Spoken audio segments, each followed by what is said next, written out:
right, guys, welcome to AcadArena ACES. My name is JJ at kasama ko ngayon si Kinishi. And kami na uli ang inyong makakasama. And this is going to be the first time no, na AcadArena ACES is going to have Pokémon Unite thanks to the community voting. No? So nanalo yung Pokémon Unite kaya yun ang lalaroin natin for this time. Kinishi, kumusta naman? Hi, JJ! I'm happy that I'm here again, shoutcasting alongside with you. And I'm good. I've been playing Pokemon Unite, and new things are coming into the game. And I'm really excited, especially with the new Pokemon. It's changing up the new meta. New pro players are coming into the scene, making it to be the best here in the PH. So I'm really excited. And here's the thing pa, no? We have to remember, however, even if andito na yung bago Pokemon, obviously si Hoopa, lumabas siya nung 24th, right? February 24th for Pokemon Unite. Unfortunately, since medyo bago pa siya, hindi pa siya pwede gamitin in our tournament. And likewise, hindi rin pwede gamitin si Gengar. So those are the two Pokemon na hindi natin pwede gamitin at hindi natin makikita on the tournament. But yes, this is AcadArena ACES, you know, the first collegiate esports tournament for Pokemon Unite, I believe worldwide as well. So wala pa nagawa. Usually puro open tournament, but this is going to be the first one na you know that is collegiate. No, so lahat ng mga kasali dito are senior high school students, if not undergrads. No, so it's really going to be interesting kung sino-sino maglalaban. But of course, our first matchup is going to be GLE Entei, Golden Lions Esports Entei and Golden Lions Esports Suicune. Which is what's interesting about this is they are under the same umbrella. No, lagi natin sila nakikita rin on Pokemon Unite Philippines tournaments na sumasali. But this is going to be a friendly fire for them, especially in the first especially in the first round. Na once you are taken out, laglagan agad. Tapos magkakampi pa kayo, di ba? Medyo masakit. Friendly fire nga talaga. But yeah, I'm excited kung paano lalaban tong mga top players natin later on. Gusto na magwawagi mamaya. And alam mo naman, games can be turned around. It can, you know, flip into like 360 gameplay clutch. So, tignan natin mamaya. And ito na, no, let's find out. I believe our players are now ready as well. We are just waiting dun sa lobby natin. No, we're just waiting on the lobby whether we are good to go. Pero yun nga, no, so far it has been quite an interesting week as well since sa mga hindi nakakaalam. This is actually today, today is Pokemon Day, Global Pokemon Day, February 27th. It is the 26th anniversary of Pokemon. And then, you know, before today, it's a whole week. No, it's a whole week of it's a whole week of activations and activities for Pokemon. So nagsimula tayo nung Monday for different games, no, not just Pokemon Unite, obviously, and then yung Sword and Shield, and then yung Pokemon Go, Pokemon Masters, EX, and so much more. And right now, ito na, February 27 is the Global Pokemon Day. So happy Pokemon Day sa'yo, Kinishi, and sa lahat ng mga manonood natin. Yun, happy Pokemon Day everybody, and get your rewards. So, ganda ng t-shirt. Yes. And now eto na, magsisimula na tayo. We are now going in on the game. Let's go. Let's find out if tingnan natin kung sino yung mga pipiliin nila ng mga Pokemon for the first match. For those who doesn't know as well, this is best of 3, and they have a chance to get back if they lose the first game. And perhaps we could get to game number 3 if hindi magiging 2-0, obviously. But yes, this is going to be a GLE, Golden Lions Esports Entei and Suicune, both representing CPU. No? Yes, both representing CPU. Yes, sir. And it's really gonna be interesting kasi this is also, I believe, the first time na makikita natin si Aegislash in a tournament, no? So for GLE Entei, it's going to be Eldegoss, Slowbro, Lucario, and Pikachu. Si Loso, that's what's interesting, no? Si Loso, lagi natin nakikita yan na Talonflame. So, yung Aegis Slash na pick kanina, medyo, it's kind of interesting. Pero going to the other side naman, it looks like what they're going to be doing is the double support meta na obviously nakita natin na pinasikat, no, ng team Aeos Fortis Regis when they won the third Pokemon Winter Tournament by the Pokemon Company in Japan. So yun, medyo actually yung ibang meta ginagaya na rin yung ganun ibang region actually ginagaya na rin yung meta na yun. So it's really gonna be interesting how GLE Suicune would use that against their own teammates. And ito kasi yung GLE Entei is ang strategy nila dito is basura. No, usually basura talaga sila dito. So sa mga hindi nakakaalam guys, no, basura is not a derogatory term in Pokémon UNITE Philippines, no. What it means is kasi 'di ba yung yung objective natin in the game is to score as much points as possible. Now, what basura means is tapon basura being yung points. So pasok lang ng pasok and yun ang magiging natin. Yun ang nila. Yeah, exactly. Points lang ng points. Kaya na-term namin, ang tawag namin term is basura. Right. And right now, I think we are in the game. Kasama rin sa atin, no, in our rules na ilalagyan natin ng 30 seconds pause time. Yung ating game, no? The moment that it starts, we're going to be pausing it for 30 seconds to ensure that everyone is connected. So... Ano ba? Kaya we're starting here dito. And as you can see, halos same match-up lang. Ang pinagkaiba lang natin is si Jungler and si paring Blissey and Slowbro. And as you can see, tamang, what you call this, cheese ang ating Eldegoss dito sa jungle ni Venusaur kay Haru dito sa Suicune. And as you can see, kinukuha niya nga rito ang ating Corphish. Napakagandang technique, no? Itong pag-i-invade natin. And as you can see, nakuha din ng Eldegoss itong Corphish using the tail, which is really gonna put a lot of pressure here sa ating Venusaur while the Talonflame is freely doing farms without, nangingepal na support na ginagawa ng ating GLE Entei. This is literally trash at its finest. That Eldegoss is really putting pressure and mamaya magpo-points na yan.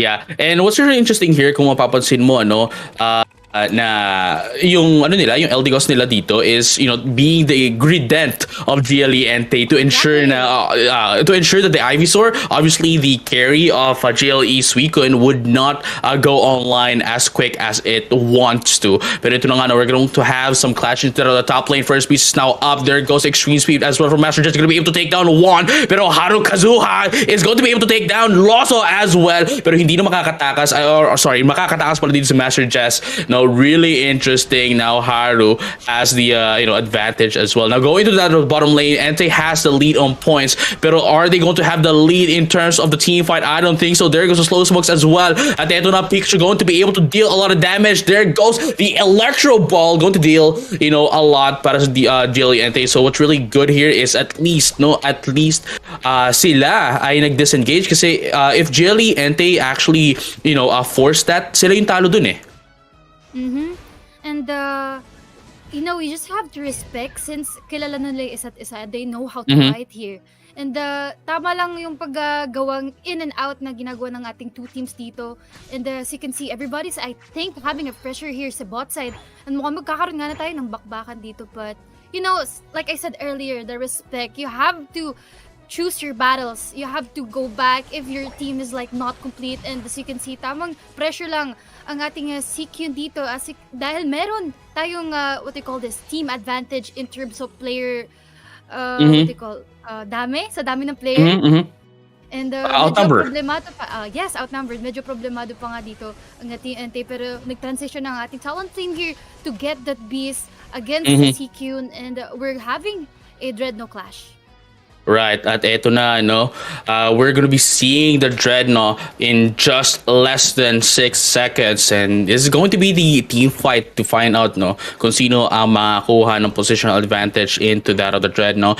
But it looks like both of them are just trying to, poke each other out right now. Master Jess gets in with the extreme speed, pero extreme speed out din siya. And it looks like Slowbro is gonna get picked up here. Slowbro is gonna be used as well. Pero you look at that, Elding's gonna be able to take down the Lucario from the side of Suicune as well. Leaf Tornado is gonna be used. There goes a close combat as well. But ito na, Loso, basura na naman siya with a 23 points in. At ito na, going out with the Flame Sweep to be able to CC down GLE Suicune. Really interesting. And they were able to buy time for their team to get the Dreadnought for themselves. And right now, kung papansin mo, hindi nila sisirain, hindi nila sisirain yung first year Skull into the bottom lane.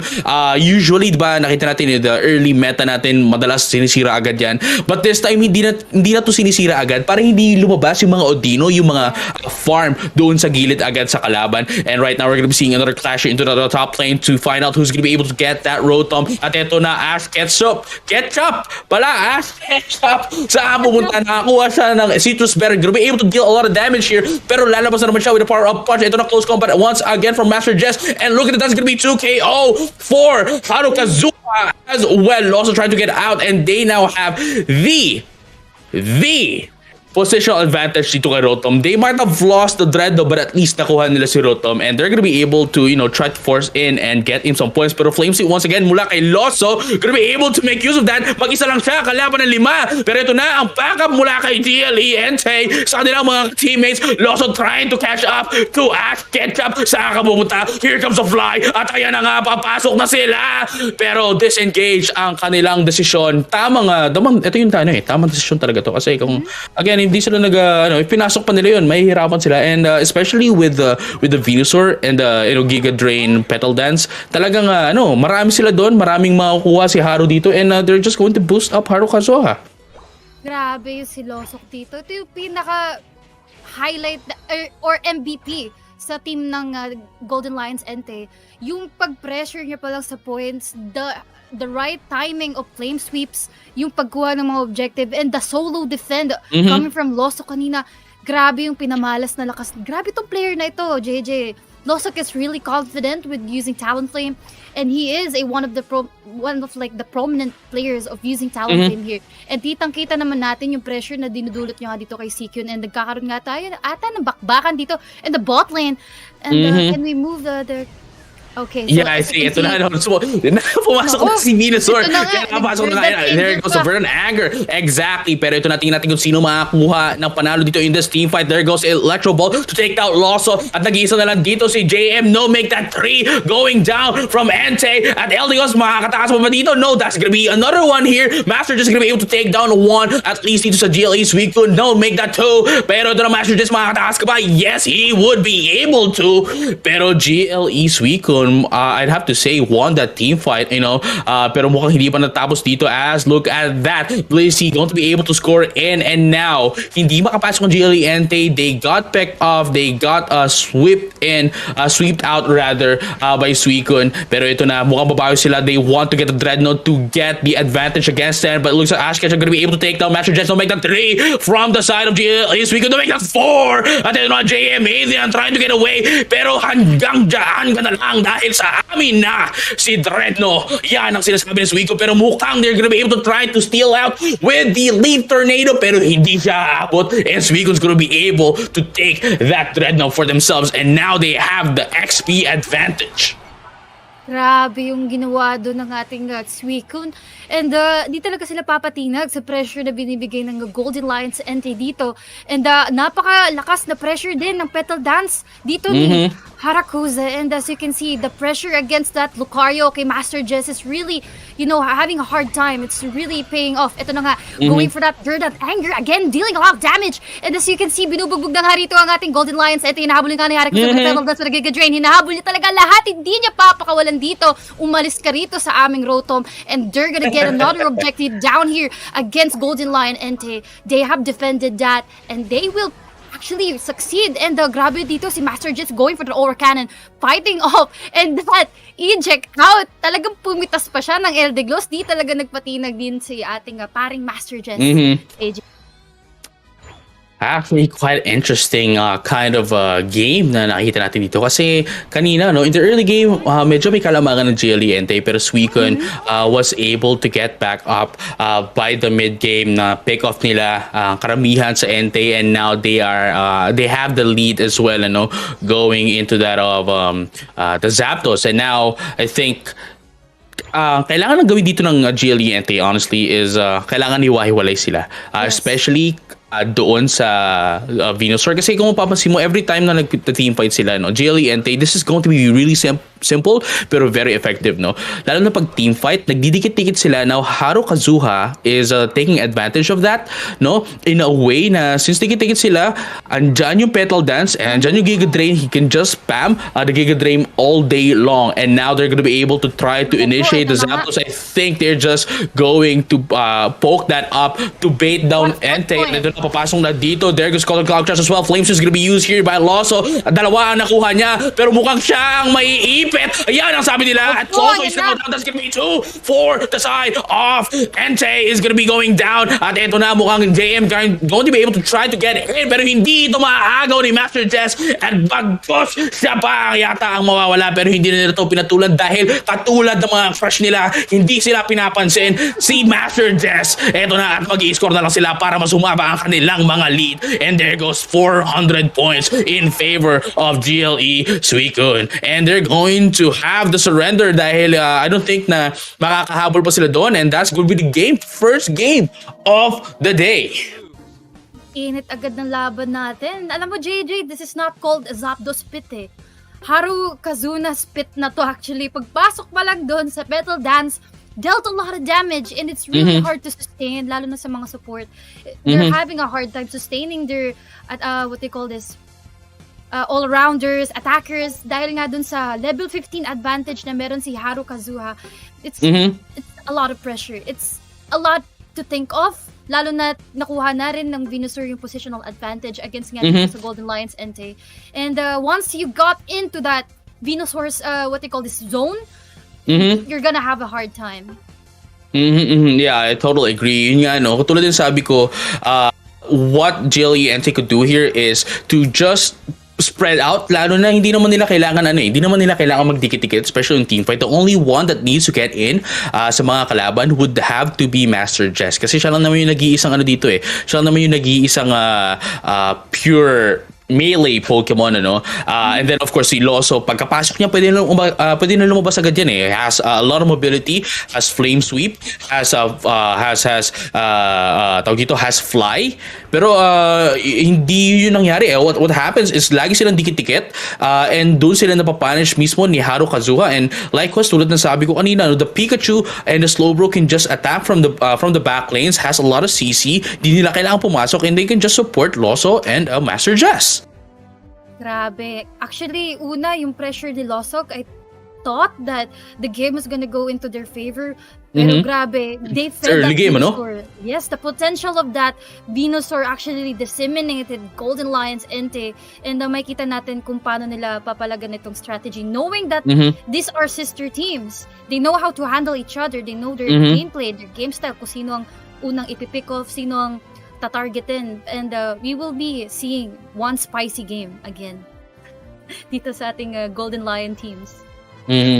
Yeah, and let's find out, no, kung sino ang magiging tawag dito, kung makakabawi ba dito ang GLE Entei. Kasi sa totoo lang, no, on the previous ones na we've hosted our tournaments as well, over at Pokémon UNITE Philippines, is GLE Entei, no, this is the team na they haven't really changed up their tawag dito, they haven't really changed up their strategy. It's always been the same.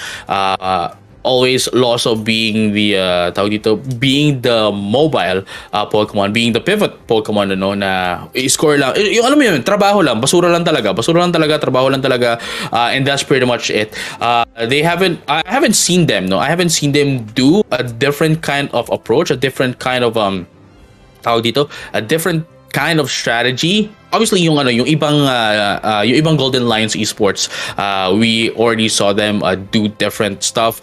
We've seen them with the Basura strat, and right now, diba, yung the previous game nakita natin sila na double support strat with the Venusaur. Pero GLE Entei, I think they would have to change things up, lalo na going against Suicune, lalo na dyan sa Venusaur na yan, kasi if yung even the macro play, they just need to change it. And I think it would be great if tatanggalin nila si Slowbro, perhaps change it with the different perhaps change it with the different how do I say this, a different support Pokemon that could provide CC. Kasi there's not a lot of damage na ginagawa ni Slowbro, and hindi nga natin masyado nakita yung Yeah, perhaps Snorlax as well. Hindi nga natin nakita yung hindi natin masyado nakita rin yung slow beam ng Slowbro. Didn't see telekinesis as well. So hindi siya nakatulong as much as they wanted it to help doon sa GLE Entei. So hopefully they change up na for the next game. Ayan. Pero grabe talaga si Harakazuna, even though in-invade na ng early game, di pa rin talaga papatinag. And siya yung unang naging level 15 dito sa both teams. So we will need Ang bilis nga eh. Ang bilis nga eh. He really prioritizes farming, and yung teammates niya tumutulong din dun sa factor na makuha niya agad yung power spike. But yeah, we need to see Golden Lion Entei stepping it up against dito sa sister team nila na Suicune. And they need to change that roster because that Slowbro is not working. Yeah.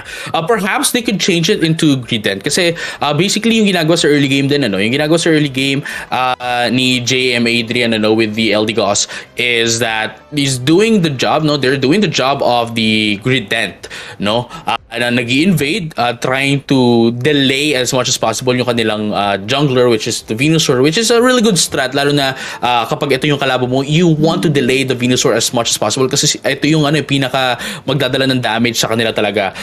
But right now it's just that, perhaps they could add the Grident, remove the Slowbro, and yung Slowbro is yung Grident is yung mag-invade and yung mag-annoy sa kanila, and from there tawag dito yung Eldegoss could just focus up into being a support. Yeah, exactly.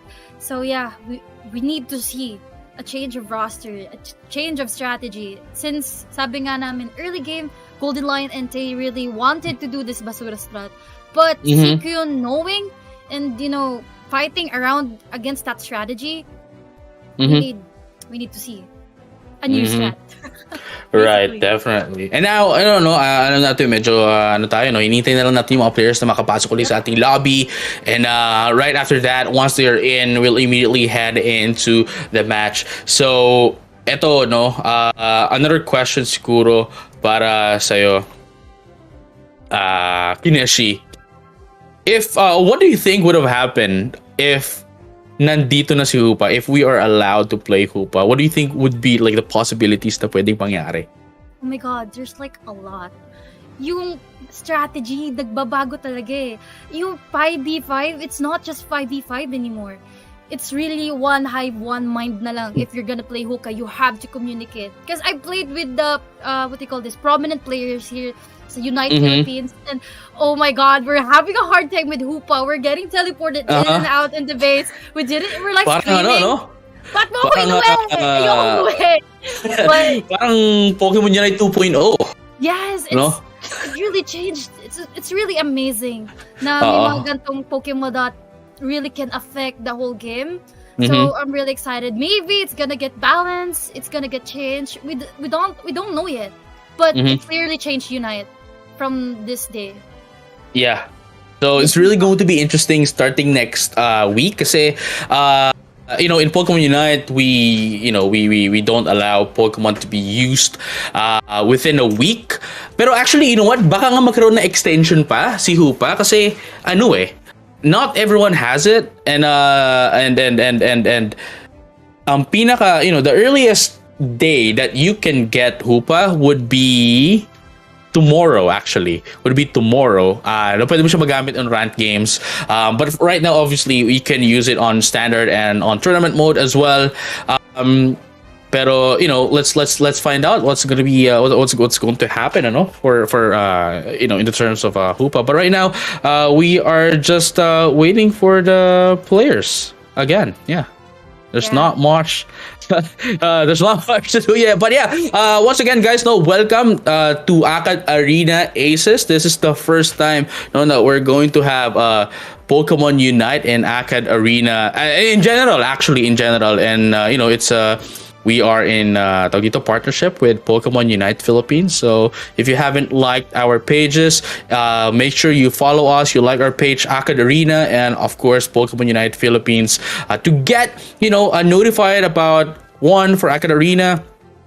Collegiate esports scene, and for Pokemon Unite, primarily obviously for Pokemon Unite Philippines. So tayo yung may pinakamalaking community in Southeast Asia, actually, in Southeast Asia, in terms of like Facebook group numbers and Discord group numbers as well. So, And also, if you haven't joined our Discord server, discord.gg/Unite Philippines, ang dami naming voice channel dyan. We also have a Nurse Joy.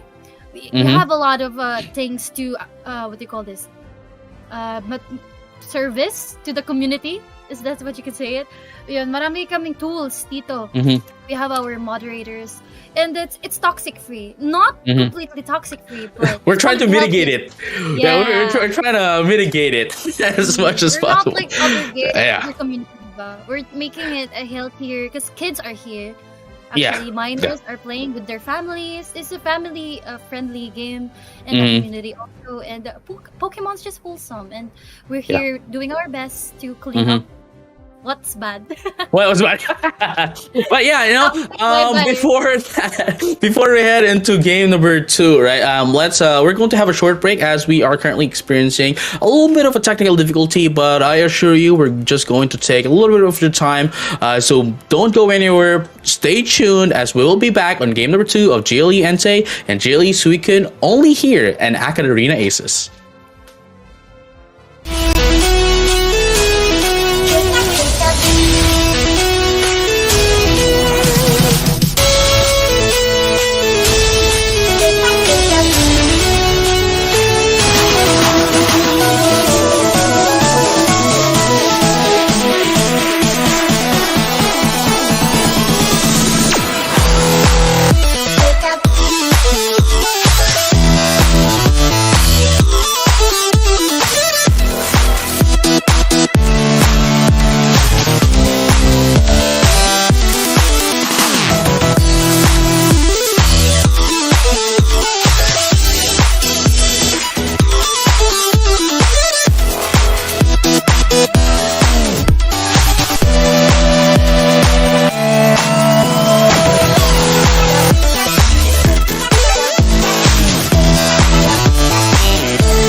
So yeah, we are now back, guys. We're back. We are terribly sorry for that long break of a time, especially it's kind of unusual as well na magbe-break tayo in between games. But yeah, here we are, and we are back. Tinashi, we are now going into the game immediately. Hindi na natin ito papatagalin kasi hindi lang kayo, no, yung naghihintay. Kami rin naghihintay rin kami for the game, and we are now going into the match, and we are just waiting for it to start. So makikita na natin kung sino nga ba ang mga gagamitin nila for this time. So ayan, so Entei still on the left side, GLE Suicune still on the right side, and let's find out if they're going to be changing things up.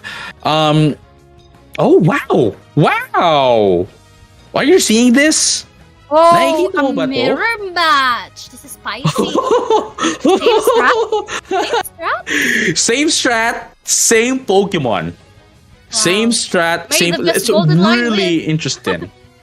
Really interesting. Parang well, it's not surprising. Diba? Yeah. It's not surprising. When the Pokemon pool is really not that huge as of the moment. So, di naman kami magugulat. But knowing that this is a sister team, the strategy might be also influential to each other. Yeah. Other, sorry. Yeah. Mabulol na ako. Kaya I wanna see. Yun lang masabi ko. I wanna see. This is a parehong magkapatid sa isang nanay.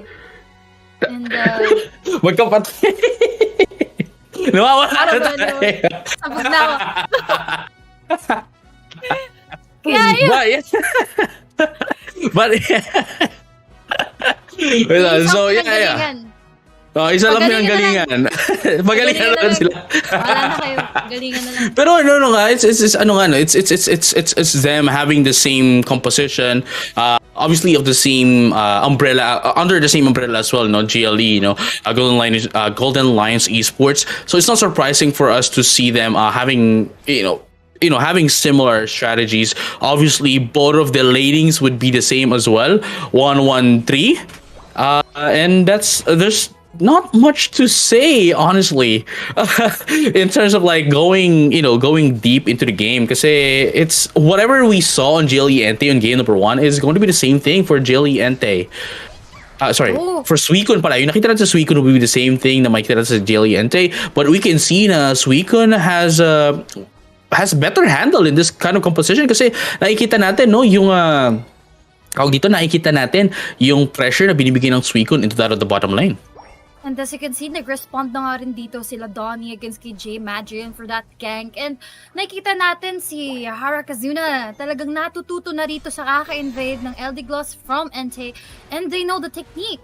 It's the same. And as you can see, coming from behind, dito nga yung dalawang Venusaur natin, nagbabatuhan lang ng Razor Leaf with each other and just farming it out. As you can see, yung points then is dikit and it's early in the game, and here taking the beast, and as always, Suicune always has the pressure against Golden Lion Entei, but it gets punished here dahil naging level 4 na agad ang ating Blissey sa team ng Entei. And yun ang difference nila. They now have access to to safeguard for Entei, whereas dito sa Suicune, their Blissey is still not a Blissey, so wala pa silang safeguard. Still is running synthesis is LD Gloss pala. But anyway, going back na Entei now has the lead in terms of XP, and they can just roll in whenever this is GLE Suicune, and they can basically eat them up. But we can't dismiss GLE Suicune as well, just because of the fact that this is what happened in the early game on game number 1, and they were able to get back up on game number 2. So perhaps we might be seeing the repeat of history, pero it might also be, a rewriting of the history where GLE Entei would win this at the abot tayo ng game number 3. So yeah, I'm really excited to see, and we're gonna see a lot of fights here at the bottom. As you can see, both teams are prioritizing Dreadnought. And ayun na nga, na-close combat na rin ni Master Jess dito. Ang kalaban natin sa Suicune, pinupush na rin ng Team Entei dito ang ating goal. Pero si Master Jess going for the backline. Talagang finish off na ang Suicune dito going for that positional advantage here sa Dreadnought since it's coming up in 13 seconds, recognizing ng Suicune na they have to retreat that Dreadnought. Okay, natalo tayo dun sa clash na yun. We have to give that Dreadnought to them and we must move forward.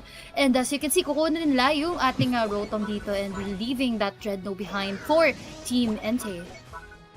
Ang galing dito kasi what's interesting is GLE Suicune, despite having the disadvantage in terms of the XP, actually just gave out the Dreadnought dito sa Entei and just focus into the Rotom.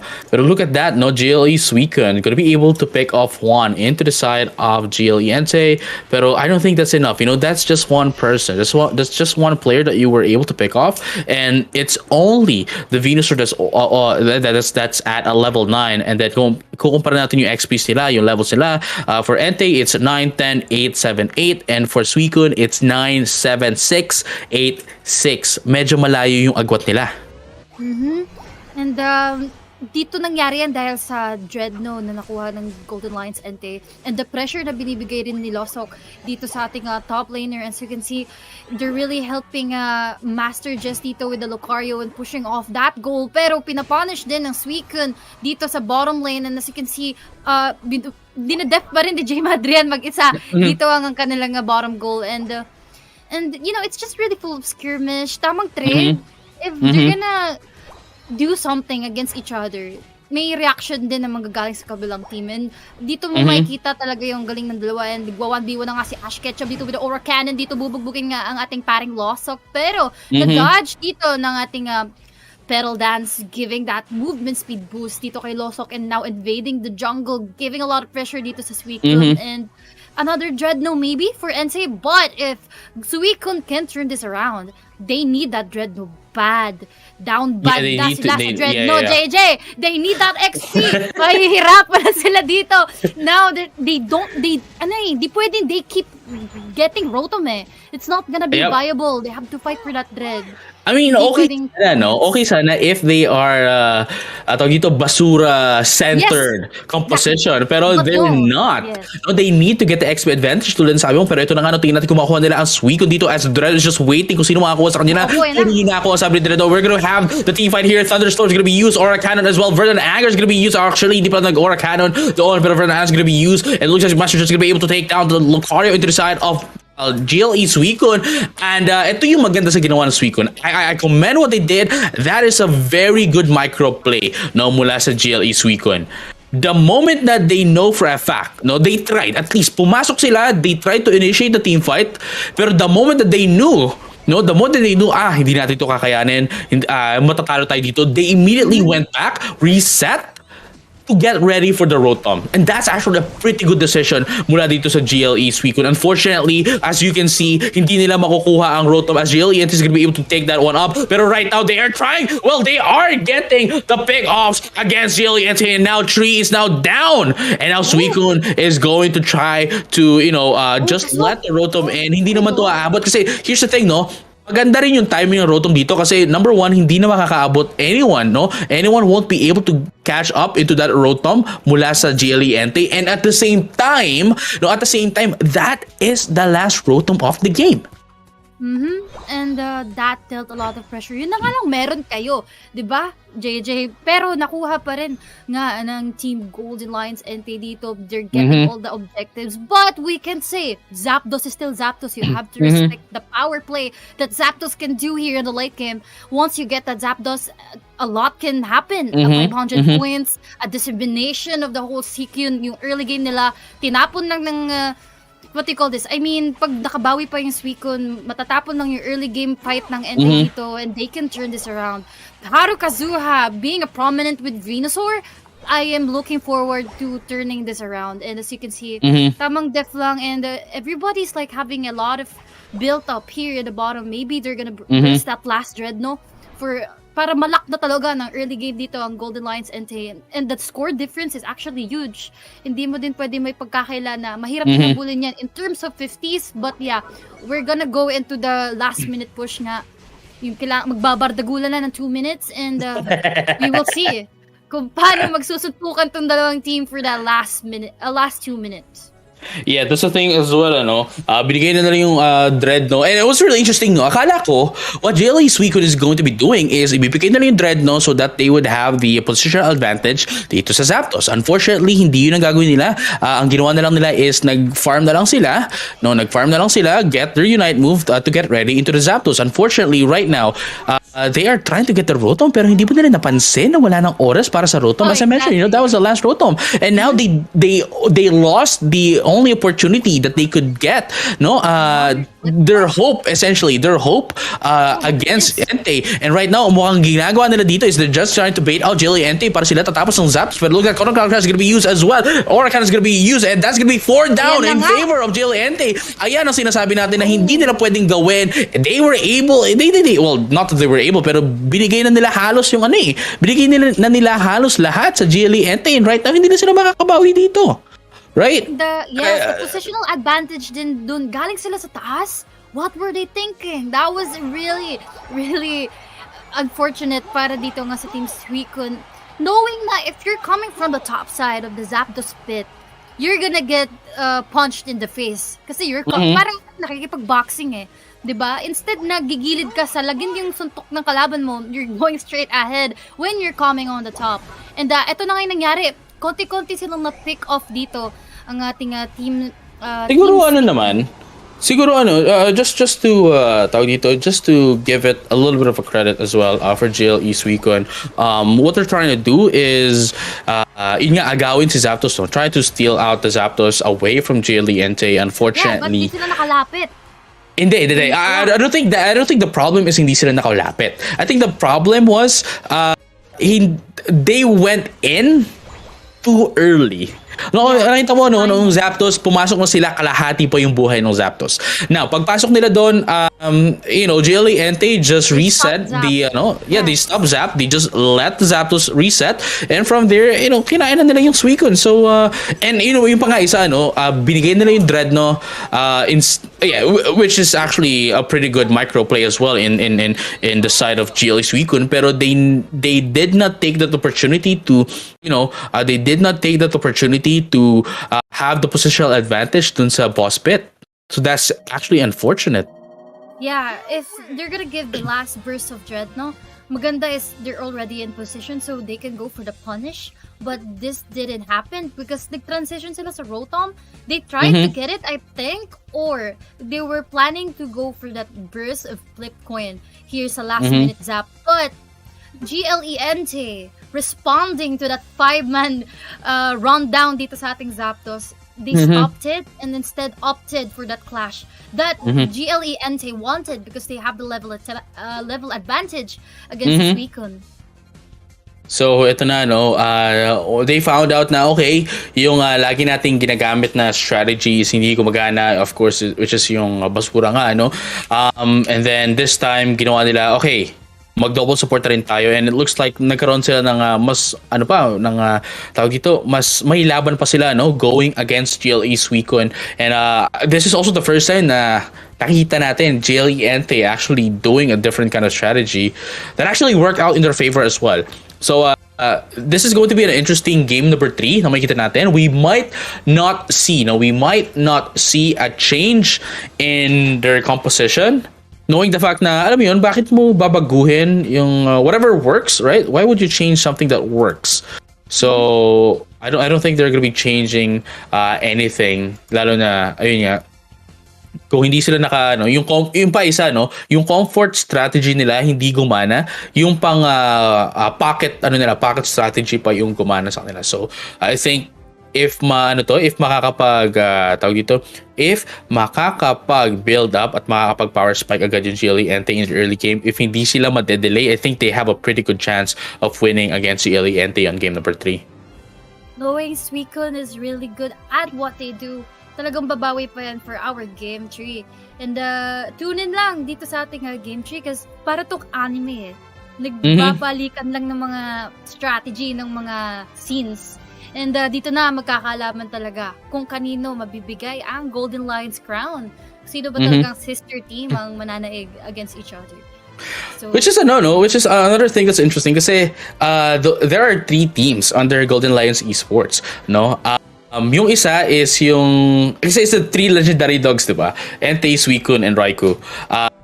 Yung Raikou, no, is on the lower side of the bracket. But the good thing about them is nanalo sila on their match. So sa mga hindi nakakalam, no, here are the matchups. No, we have Golden Lions Esports, Entei, and Suicune for the live stream. We have Pumpkin Head Omega versus Kulang Ako Kung Wala Ka. This is actually this is Reach Pokemon playing under a different team name.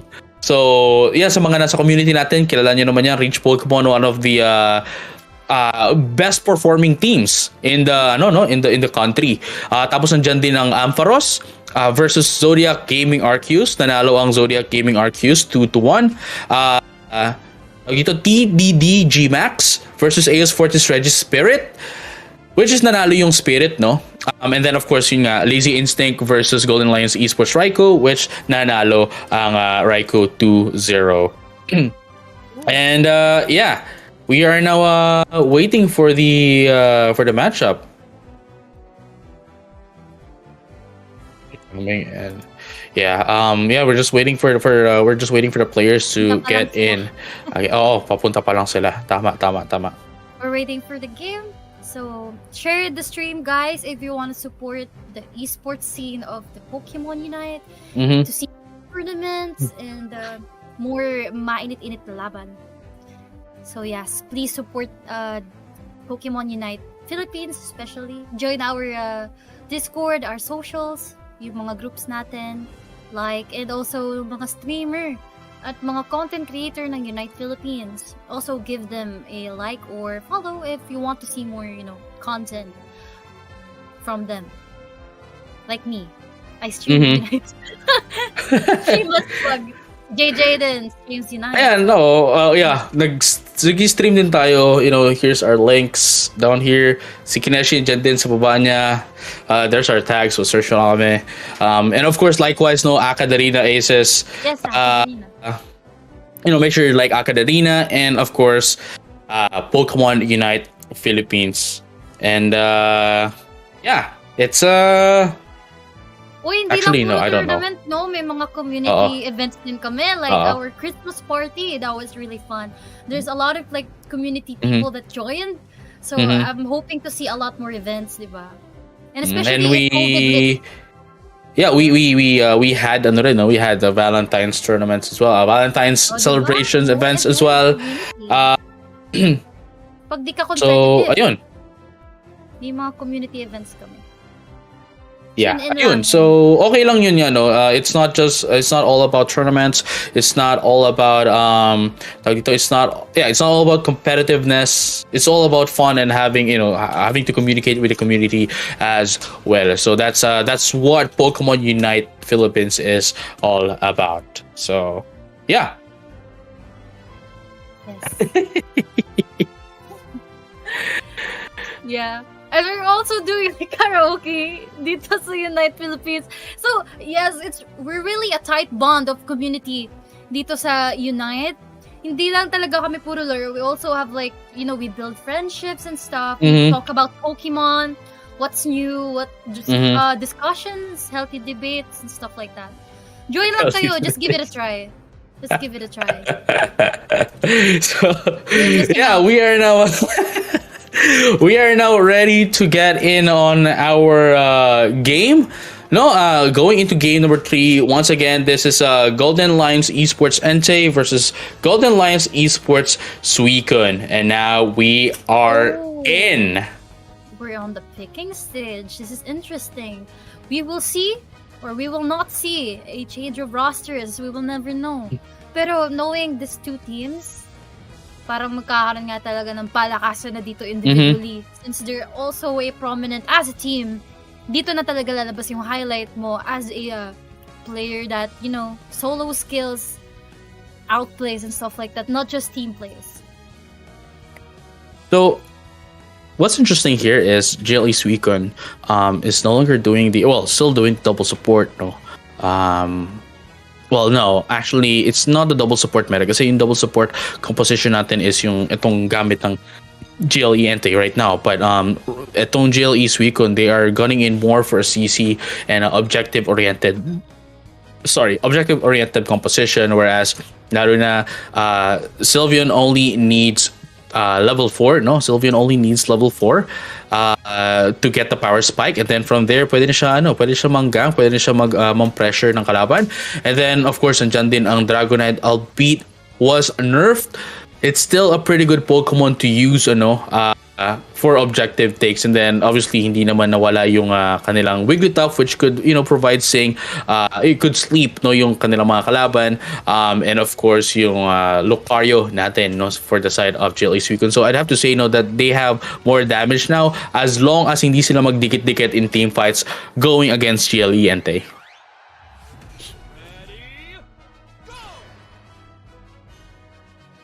Oh, sorry about that. I was muted. I forgot. I was like playing with my bunnies while waiting for the game to start. Excited now. But yeah, sabi nga ni JJ kanina. And we're just really wanting to see these two sister teams. I just keep saying sisters.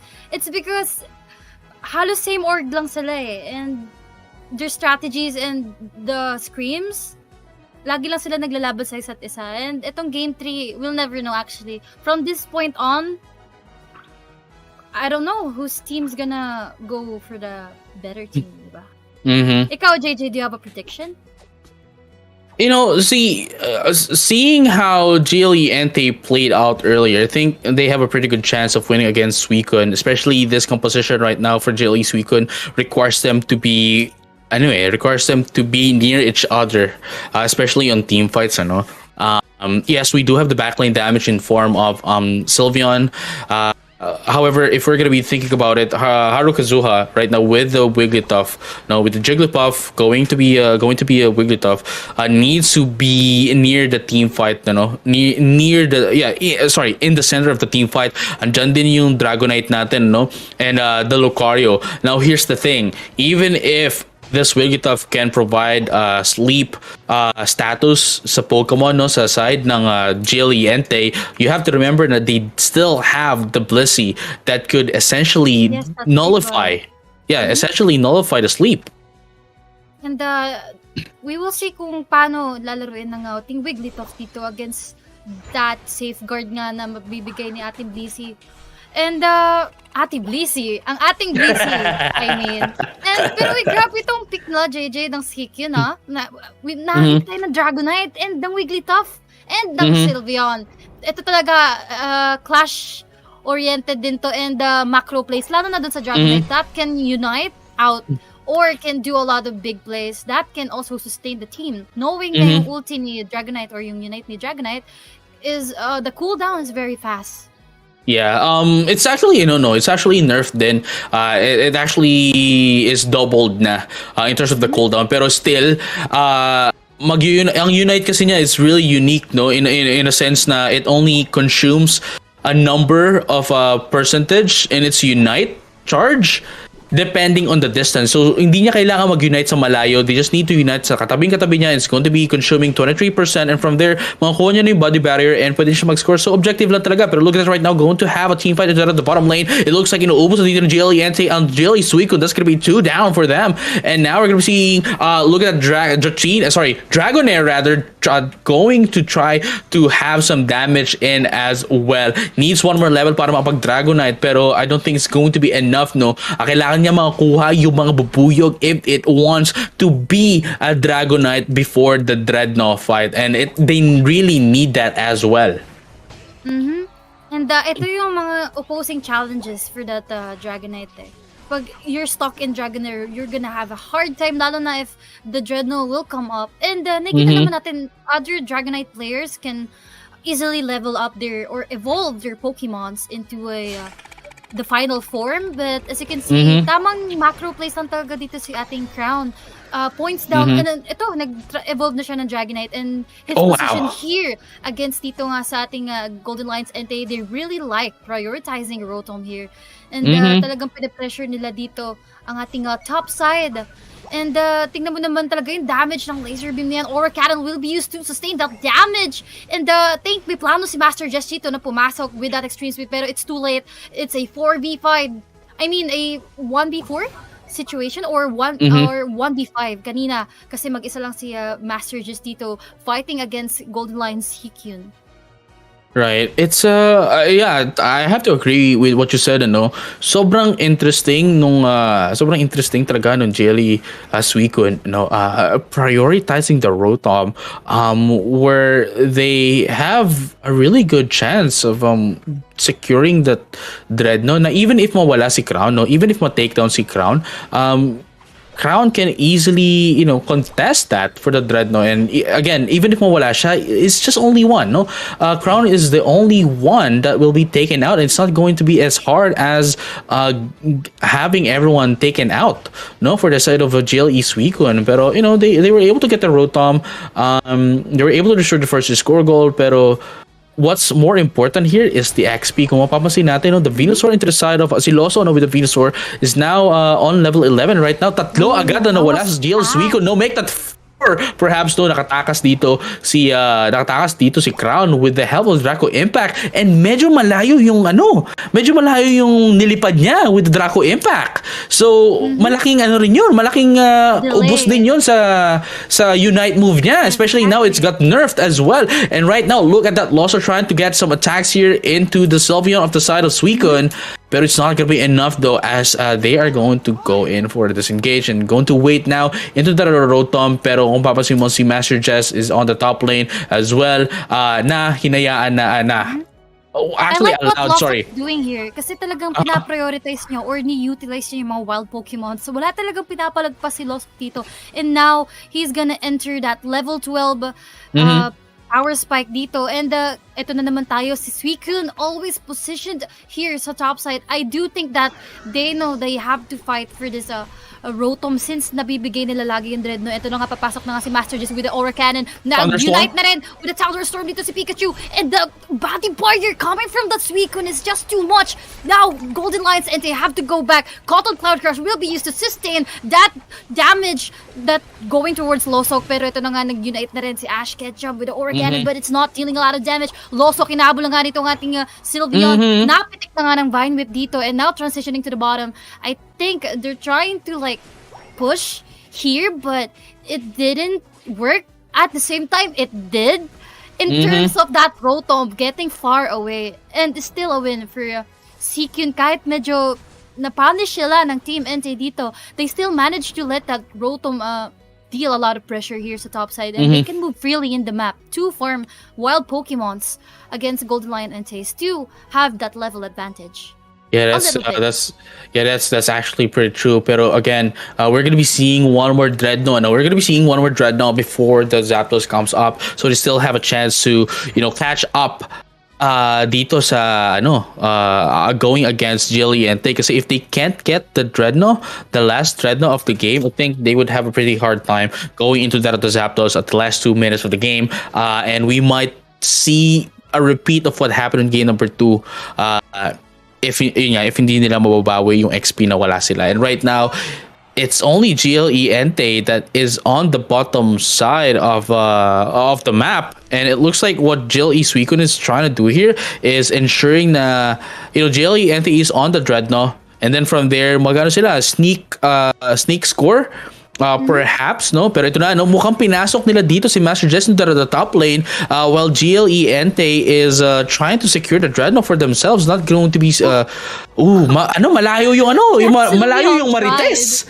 Malayo yung Marites. Yung hyper voice niya, pare, yung Marites niya medyo wala sa tamang chismis. Wala sa Dreadnought yung chismis.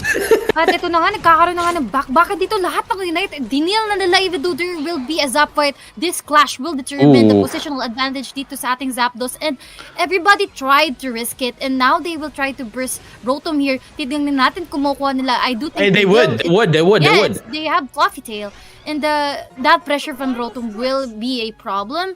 Kasi pag yan nakapasok, Losok can immediately run it down points, pero nag-def nga ng ating Dragonite dito, and I think he has Drago Impact just to go back to that team fight. And nakikita natin dito medyo kulang nga ang team Suicune, and tamang macro plays ang ating Lucario from Suicune. And tamang points lang dito, tinitimpla pa yung laban, and nag-i-score nga dito si Master Jess, knowing that opportunity na hindi maagad-agad magka-clash. You know, I do think they're not opting for Zapdos here, but buying time incoherently, like destroying their position here dito sa ating Suicune. Talagang parang hinihiwalay-hiwalay lang nila, and tingnan mo yung team ng Entei JJ, they're still intact. And then they're gonna get the Zapdos. They don't really need to, they don't really need to pay attention sa ginagawa ng Suicune, na even if, ito mo, makapag-score na dito ang Wigglytuff again, that's like 100 points. But mas lamang sila kasi everyone has points in their side. They are being ignored here by GLE Suicune in terms of like getting the Zapdos. And now look at that. Even if makakuha ng points ito on GLE Suicune, right? Even if makakuha ng points ito on GLE Suicune, they won't be able to get enough points to go over the score of GLE Entei. So I think that is a huge mistake actually from GLE Suicune. Nagkamali na sila from, actually I think nagsimula to ng game number 2. And unfortunately, nadala nila hanggang game number 3, and look at what brought it to them. Currently Entei is winning it with a comeback sweep of 2-1 in favor of Entei against Suicune. And actually nag-pay off talaga yung pagkuha rito ng Dreadnought ng tuloy-tuloy That is Venusaur. Ang kailangan mong gawin against kay Venusaur is not to reach that Petal Dance Plus, because that will be a huge problem nga kapag nakuha niya na yung Power Spike, because mande-demolish yan, mangra-rundown yan ng Pokemon. Dahil that range, it will give a lot of mobility and a lot of room for Venusaur to just run and Giga Drain the life out of you. That happened dito sa team ng Suicune. Talagang sinipsip na nga nilosok dito ang kanyang mga kalaban. And as you can see, the score difference is really huge. That Zapdos really paid off. Their macro plays, early games, up until the end, is solid. Yun lang masasabi namin. Solid lang. They got the objectives. They defended Rotom quite successfully against dito sa ginagawa ng Suicune. Yeah, unfortunately, Suicune, they might have been able to win on game number 1 when GLE Entei was doing yung tawag dito, yung basura strat. Pero the moment that they change things up, hindi na nakabawi dito yung GLE Suicune from game number 2. Yeah, they don't know what to do on game number 2. Going to game number 3, and likewise they didn't, katulad ng sabi natin kanina, perhaps Entei GLE Entei would have changed that Slowbro into the into the Grident, pero it's not what happened, and they changed the entire composition that actually brought them to victory. So huge props to GLE Entei, pero we have to say goodbye to GLE Suicune. Now going into the next game is since of course Entei, ang makakalaban nila would be LPU Pirates Esports. So this is actually the first time na makikita natin yung LPU Pirates Esports going into Pokémon Unite.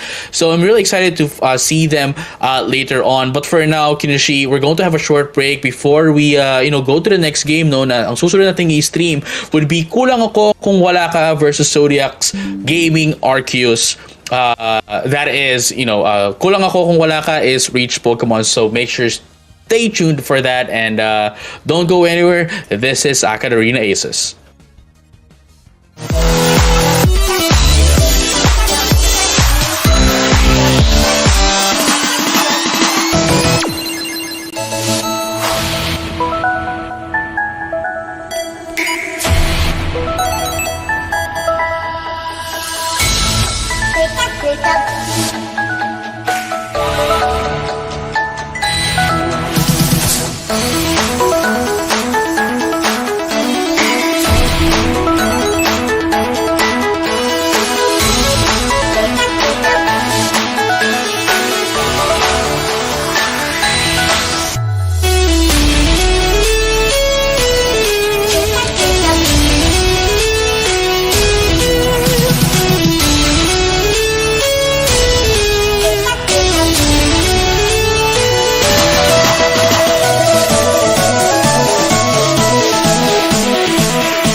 right, yeah. So hey, well, welcome, guys. So eto na, no. We are now back. Dito sa ating game. So kulang ako kung wala ka. As I mentioned kanina, this is Reach Pokemon sa mga nakakakilala sa kanila in our tournament. In our community. And Zodiac Gaming Arceus, andito ang kilala ko sa kanila is si Renzu, which is a previous player that's bringing the name of TNC actually. So I'd have to say that this team fight siguro knowing the fact na they have members that are really known in the community, medyo magiging dikit to, Kinishi. Dikit ang laban natin ngayon. Mukhang madikit-dikit at sticky ang laban na to. And knowing kulang ako kung wala ka is Rich Pokemon. And magkakaalaman talaga sino talaga yung magkakaroon ng baklahan dito. And they're not to be joked with. Yan sila Olanam, sila Jekoy and Dawe, and sila ano ba to? KYY ba to or Ki? Si Kai actually. Kai. Hindi, Ki, actually Ki nga yata kasi ang pangalan niya is Kim. Ay, baka nga Ki nga na to. Oo. So, we're just gonna call him Ki. Yeah, it's yun nga, this is like nauutal ako These are names talaga na pag if you are playing on a tournament. Nag-champion to sila. Yeah. Grabe. Ito, mainit na talaga to. We're diving into the finals na. Malapit na tayo dun. Halos, di ba? Yes. Parang finals games na to. Kasi nga, ito yung mga players na lagi natin nakikita in our tournaments. Babagaan. And lagi nagbabagaan. Tulad ng sabi ko, tawag dito, tulad ng sabi ko, it's either them. No, it's either Reach Pokemon or or Aeos Fortis Regis. No, sila yung laging nagkakatunggali in Grand Finals. But I think the Aeos Fortis Regis na kasama natin in our tournament this time is Aeos Fortis Regis Spirit. No, pero yung lagi natin kasi nakikita on like yung Grand Finals is Aeos Fortis Regis Soul. Unfortunately, not all of them are students. So, hindi sila pwede sumali sa tournament natin. Pero ito yung pinaka-nakakagulat, no? Ito yung nakakagulat. Reach Pokemon. Lahat pala sila. Yung iba sa kanila, senior high. And then yung iba sa kanila is undergrads. So, mga bata pa. No? But what's interesting about this is, alam mo yun, despite being students, they are already top performing in our community. Dapat lang. So, andito sila sa community natin. So, dapat nga lang. Tama naman. Oo, pero surprisingly, they can balance ACADS and gaming. So, I'm really proud of these.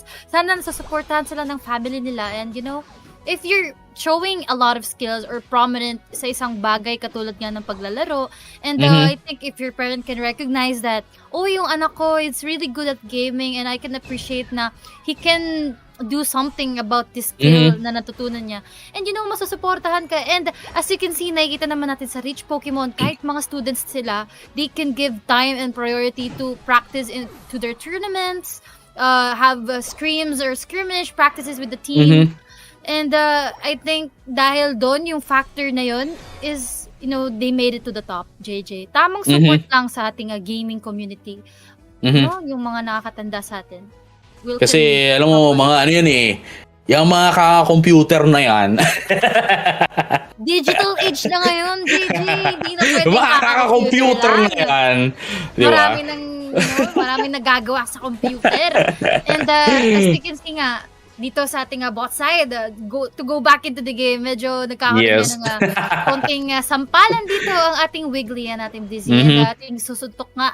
Dito, ang ating Absol ay mga ngalmot, pero hinabol na naman yung All Nams with that All Mind and Hyper Boys. Talaga naninigaw si Marites dito at mukhang dadalawa pa nga ata, pero TNC, Renzu, hindi din rin papatinag dito.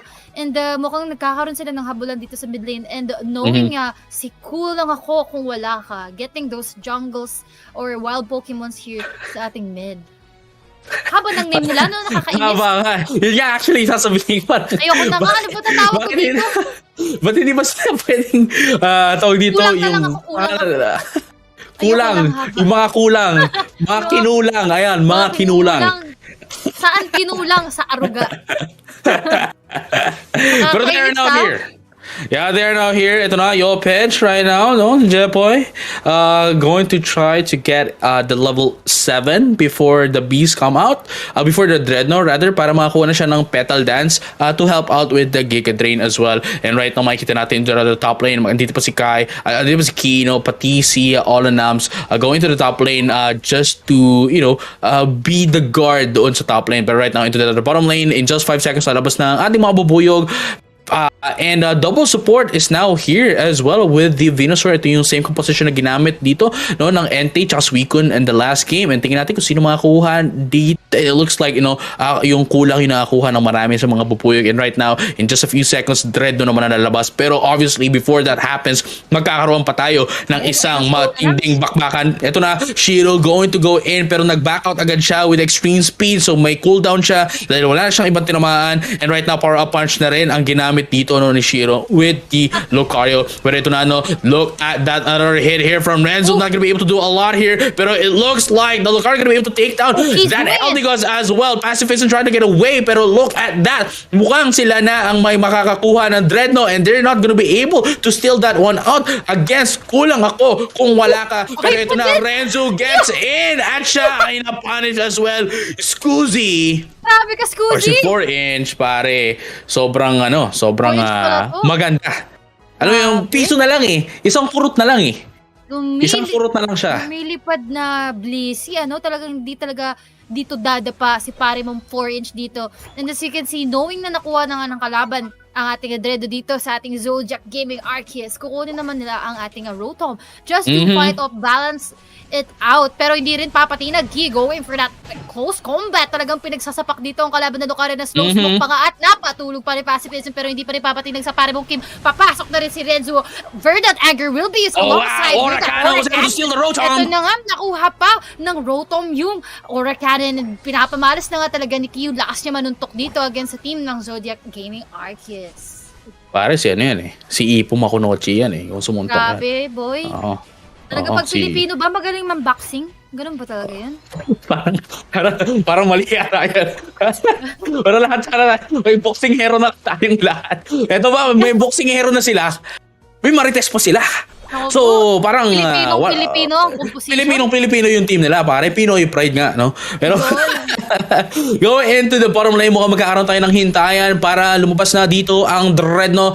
All announced with the Solar Beam with the Sylveon, no? Pero ito na, Slow Soul is gonna be used as well. Renzo pumapasok na naman dito pero wala siyang kasama at mawala naman siya, pero Meteor Slash is gonna be used and Eldegoss is gonna be going down as well. And here comes the reinforcement from the side of Zodiac Gaming Arceus. At ito na, another team is going to go in dahil papalabas na dito ang Dreadnought. At ito na, Yopech, Jepoy, Dison, saan ka pupunta? At ito na, hinintay niya dito si 4-inch Scoozy to help out the Venusaur to get in. At ito na, pumasok sila dito in another team fight. Close combat is gonna be used as well. That's gonna be 2 down dito sa Zodiac Impact. Zodiac Impact? Ba't kaya siya iba kinasisip ko no? It's Pokémon UNITE. Zodiac Gaming Arceus is going to go down. That's going to be 3 down in favor of kulang ako kung wala ka. Kahit isa yung nawala sa kanila, they now have the advantage. No, dito sa Dreadnought, they're going to be able to get this without any contest. Pero Pacifism, hindi umabot ang kanyang sigaw with the Dazzling Gleam. That Dazzling Gleam didn't cut it, JJ. Talagang kinulang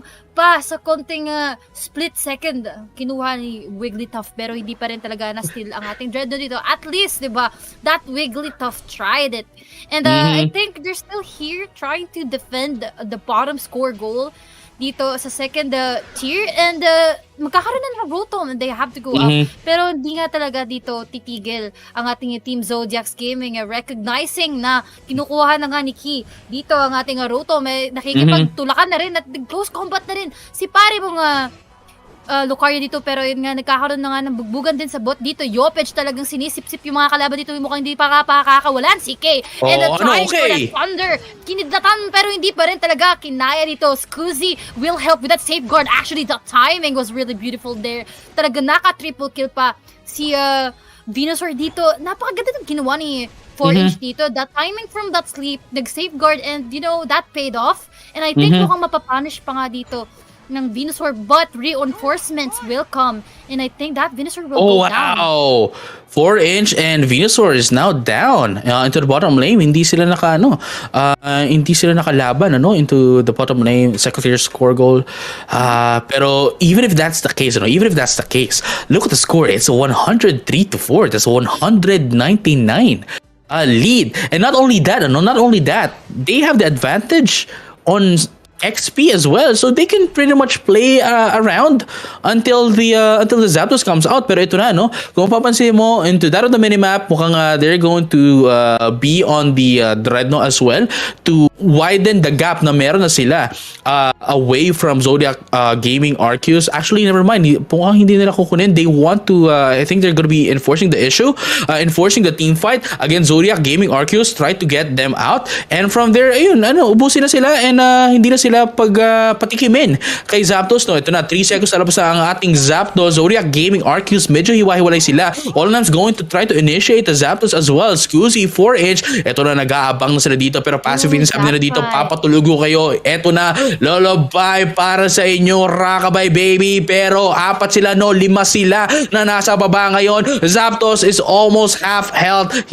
Kinokonti-konti lang dito ng kulang ako kung wala ka, dahil for knowing the fact na ginagawa lang nila to, to bait out Zodiac Gaming Arceus, dahil alam nilang sobrang lamang sila. Pero ito na, Starlight Shadow is gonna be used as well. Verdant Anger gonna catch, at ito na nga, isa pa, Thunderstorm is gonna be used as well. Pero saan kayo pupunta? They're going to go down. That Wigglytuff is gonna be going down as well. Shiro try to escape as well. Pero Renzo, mukhang papasok ka pa, pero huwag ka na papasok sa bahay namin. Evicted ka na dito sa aming bahay. Joshua going to get away as well. The Pikachu na lang ang natitira with the Wigglytuff and the Eldegoss as well. Ito na, Joshua trying to get some damage in, pero susutukin kita. Ito na, Dempsey roll ang sabi ni Kai with a one punch man as well, and they were able to take down 4 into the side of Zodiac Games, and they're gonna be able to take down the Zapdos as well. At ito na, hindi ka na nila papansinin, tulad ng hindi pagpansin sa'yo ng crush mo, dahil mag-i-score na lang sila dito. 3 silang nasa taas, at may iiwan din si All-Announce just to try to score in, at ang matitira ay pupunta na sa gitna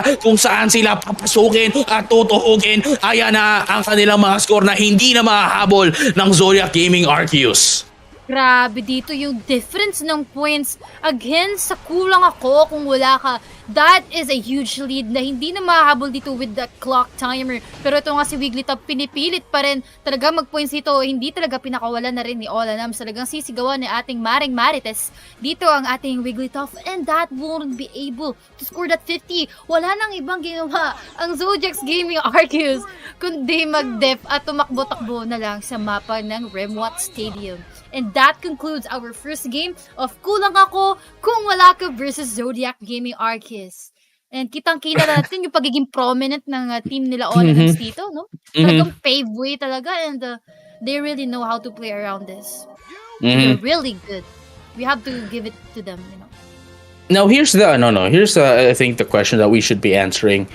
What can Zodiac's Gaming Arceus do against Kulang Ako Kung Wala Ka? I think if we can see the details, the score details as well, makikita natin, it could give us a little bit of insight kung makakabawi dito ang Zodiac Gaming Arceus. Kasi look at that, for the first 4 minutes of the game, hindi naman nagkalayo yung score nila.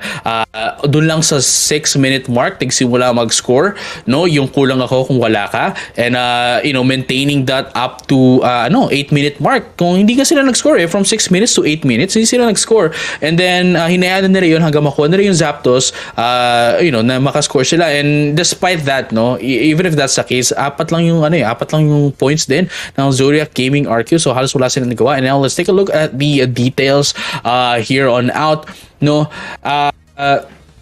You can see the recovery as well from the way and Jepoy, but look at the damage now. All-Announce and Jepoy is doing a lot of damage against Zodiac Gaming Arceus, whereas dito naman sa kabila, si Renzo of course no at saka si Kay yung pinaka nagbibigay talaga ng damage sa kanila, which kind of makes sense, pero Shiro wasn't able to do a lot against Kulang Ako Kung Wala Ka. And I think another problem here is kinakain sila ng pressure ng Kulang Ako Kung Wala Ka in the early game, kasi doon sila doon sila nawala, no, doon sila na punish, they weren't able to take it properly, and in a way doon na nag-snowball yung Kulang Ako Kung Wala Ka. Hindi na nila napigilan yung Kulang Ako Kung Wala Ka, especially in team fights.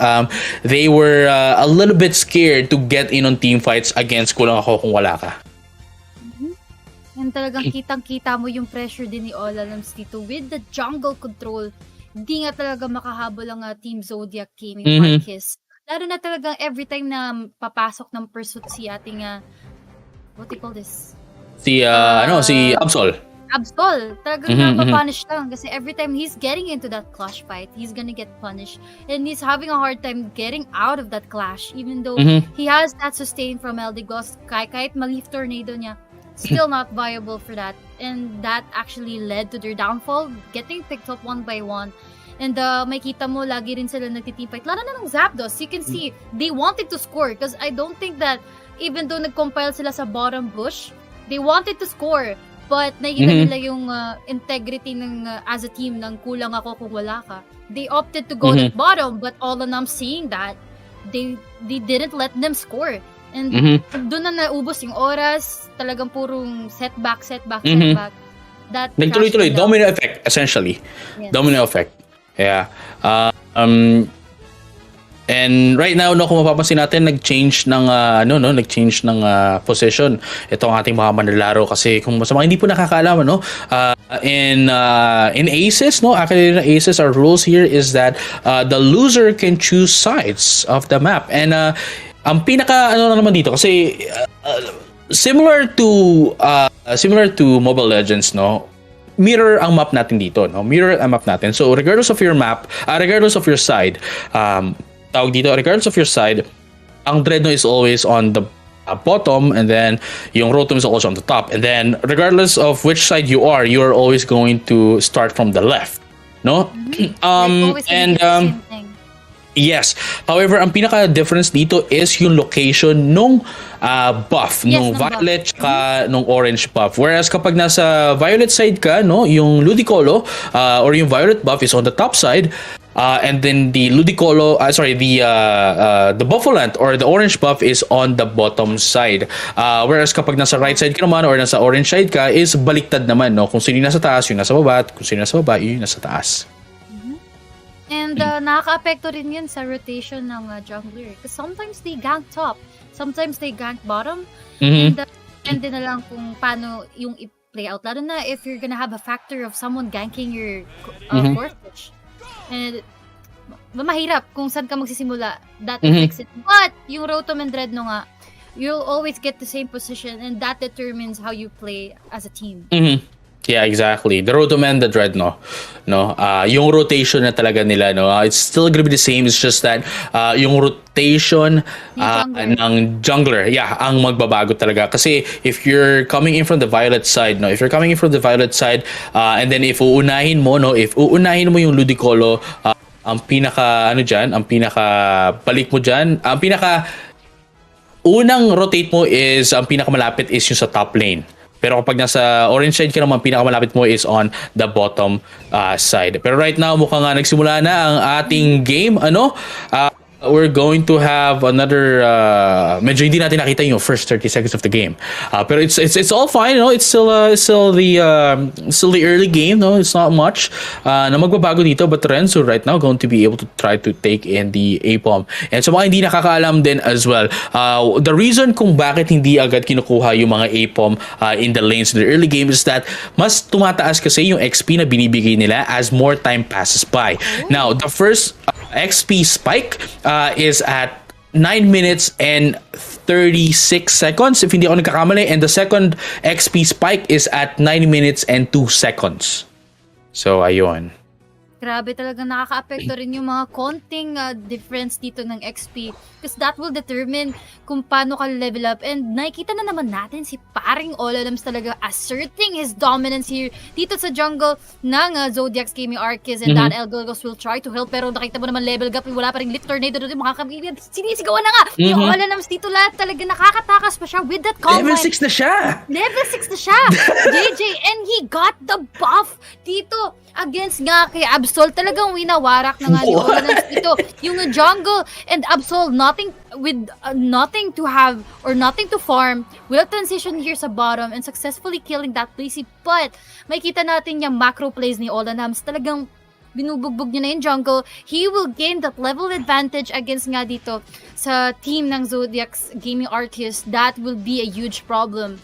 And parang tignan natin kung anong gagawin ni Absol dito kasi siya rin makaka-determine how that jungle will play out, how the objectives will be turned into sa mga team fights natin. And yeah, it's now, I don't know, in just a few seconds, lalabas na yung ating minor objective, which is yung mga bubuyog, and of course, going over into the Dreadnought. Pero what is Shiro doing? Nakatayo lang siya doon, menacingly. Staring into the void. It's parang JoJo reference ang ginagawa niya. Parang nagmapamacho lang talaga. Macho man yan. Si Shiro ngayon, no? Kaya siguro siya ganun. Pero ito na, no?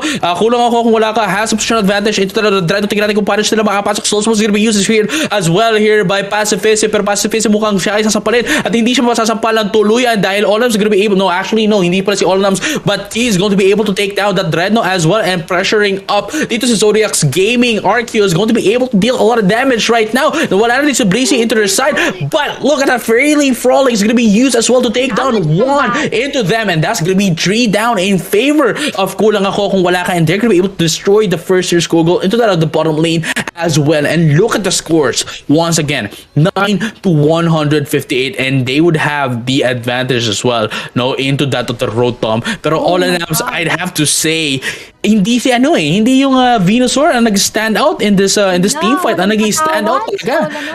Yes, ang nag-stand out talaga dito is si Olalams. I don't know how, I don't know why, pero Olalams having that power spike immediately in the early game really is unstoppable. We have to give it to Olalams. Grabe yung buy time niya dyan, no? Tingnan mo, they got Rotom. Yung buy time niya, kasi talagang dinistract niya dito ang Absol Yan yung sinasabi ko sa'yo kanina, JJ. That Absol will determine kung paano makokontrol ang mapa dito. And Olalams with the macro plays is really doing it. Talaga distracting Renzu from the major objectives that can affect the game into the late game, into the pointing system. Talagang sabi niya, hindi, dito ka lang, didikit ka sa akin. I will control you. I am inside your mind right now. I am an enigma. Sabi nga ni Olalams dito, talagang ayaw niya talaga. Sakit sa ulo talaga ni Olalams dito kay Renzu. And with that, nakita natin yung talagang kinikilos ng ating jungler. Talagang, alam mo yun, parang nagiging focus na lang sa laban. Yung objective, yung farming mo, nasisira. Pero ito na nga, will use to clutch that. Renzu, hinahabol lang nga rito. Mukhang masasapak na naman. At nasigawan pa ni Olalams. Tingnan mo, JJ. Namatay na naman si Renzu. That will be a huge problem because they have the positional advantage for Dreadnought that they clearly need. And it's going into the favor of Kulang Ako Kung Wala Ka. That Absol is getting delayed so much and so bad. It's affecting the game. Tingnan mo, no wild Pokemons to gather XP from. Now they have to opt for the top side to be pushed. And as you can see, Kulang Ako Wala Ka is transitioning to the bottom. Matchup is solo there. Anong gagawin ni Shiro dyan? Na-slow smoke na nga. And mukhang barrage blow. Pero hindi pa rin yan enough para ma-defend ang ating tier 2 goal dito. And Kulang Ako Kung Wala Ka is really doing it down bad, pare. And talagang hindi nila pinapakawalan dito ang Zodiac Gaming Arceus in terms of their movement into the map. So that's all I can say. Olalams is the MVP of this game. He's really inside the mind of this Absol right now, and he's controlling every movement, and that's what you call a good jungler. Not to be biased, but he's really standing out in this match. Sana all iniisip, sana all in their mind. Pero no, in their composition, in their team name, Kulang Ako Kung Wala Ka.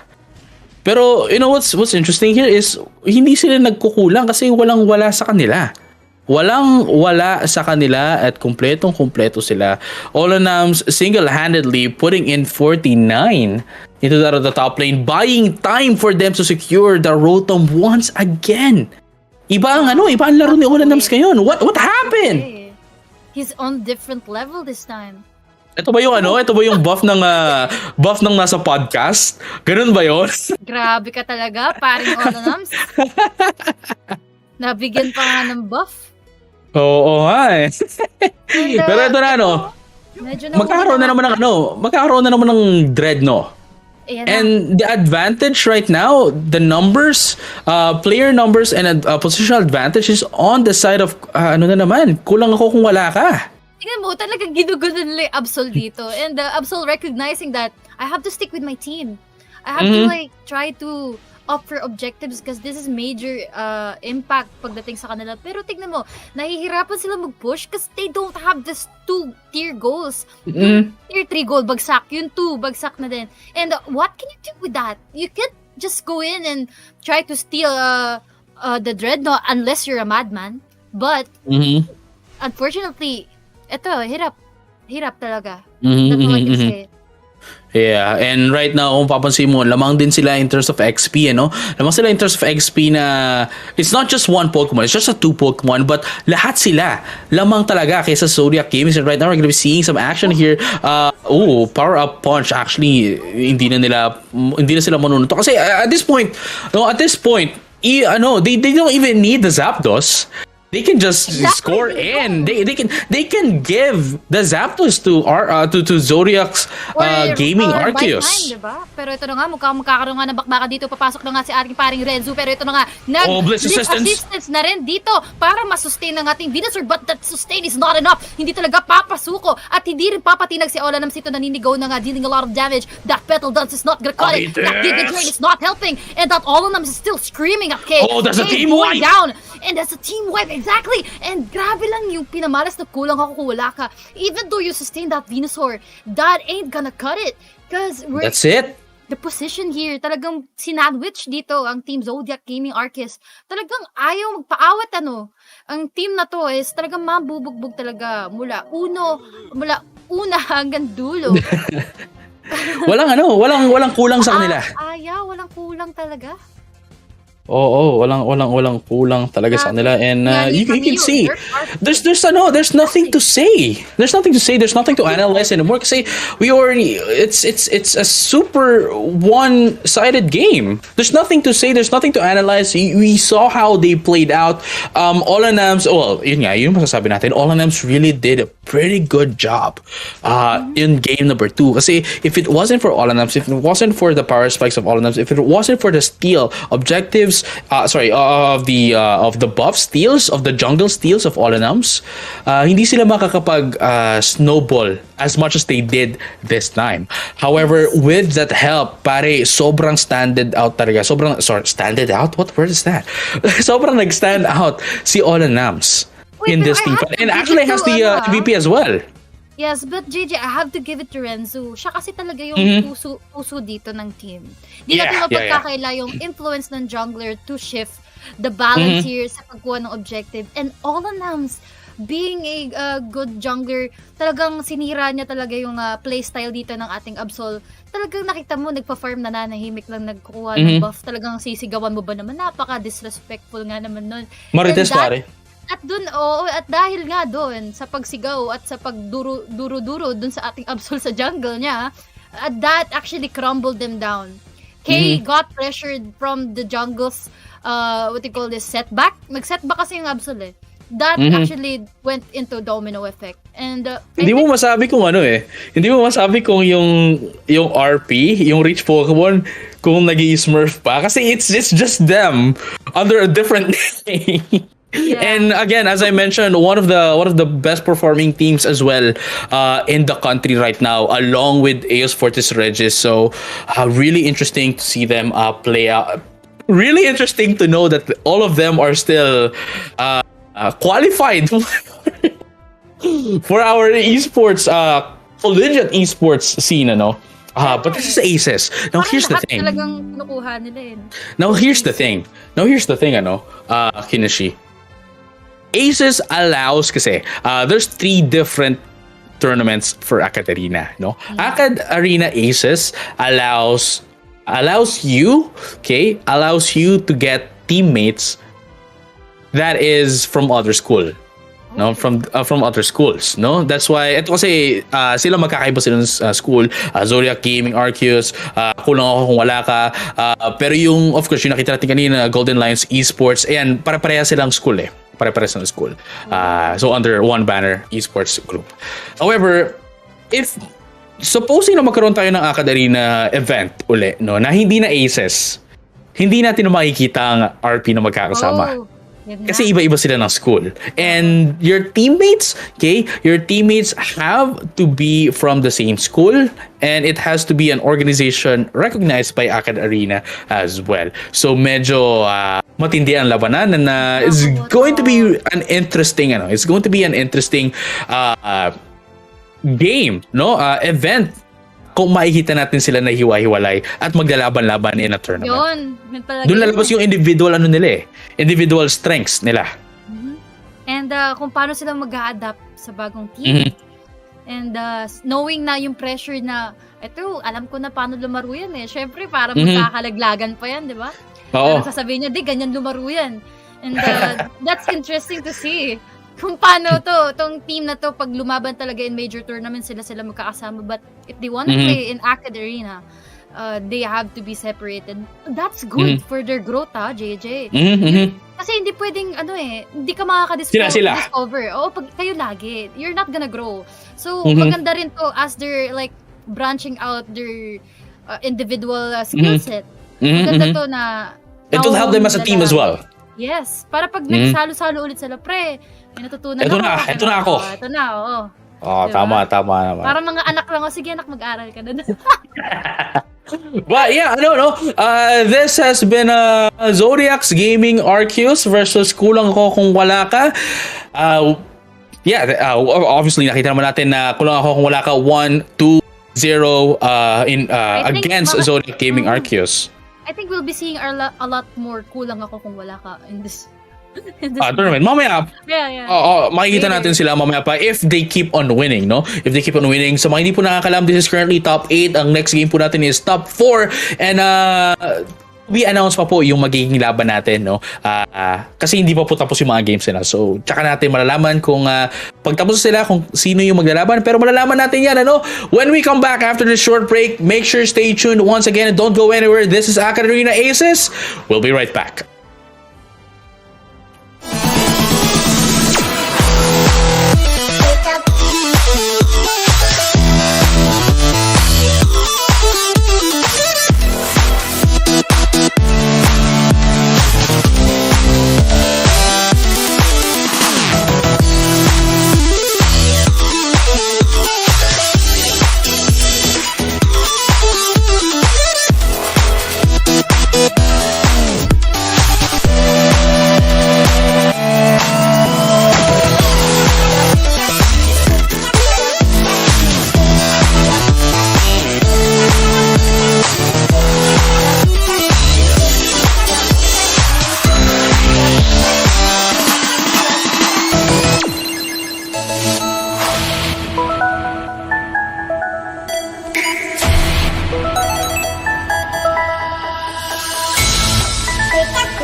We are now back. Pasensya na guys at medyo matagal-tagal yung ating naging break, no?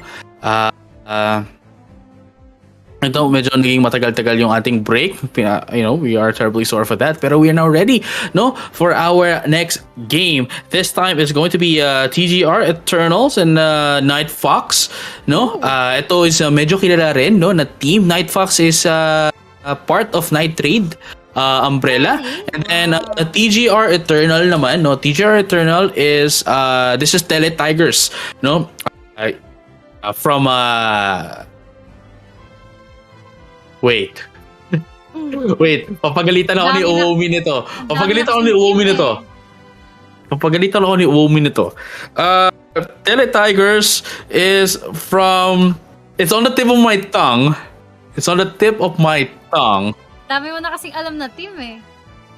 And there we go, UST. A team from UST. Sorry, it's on the tip of my tongue.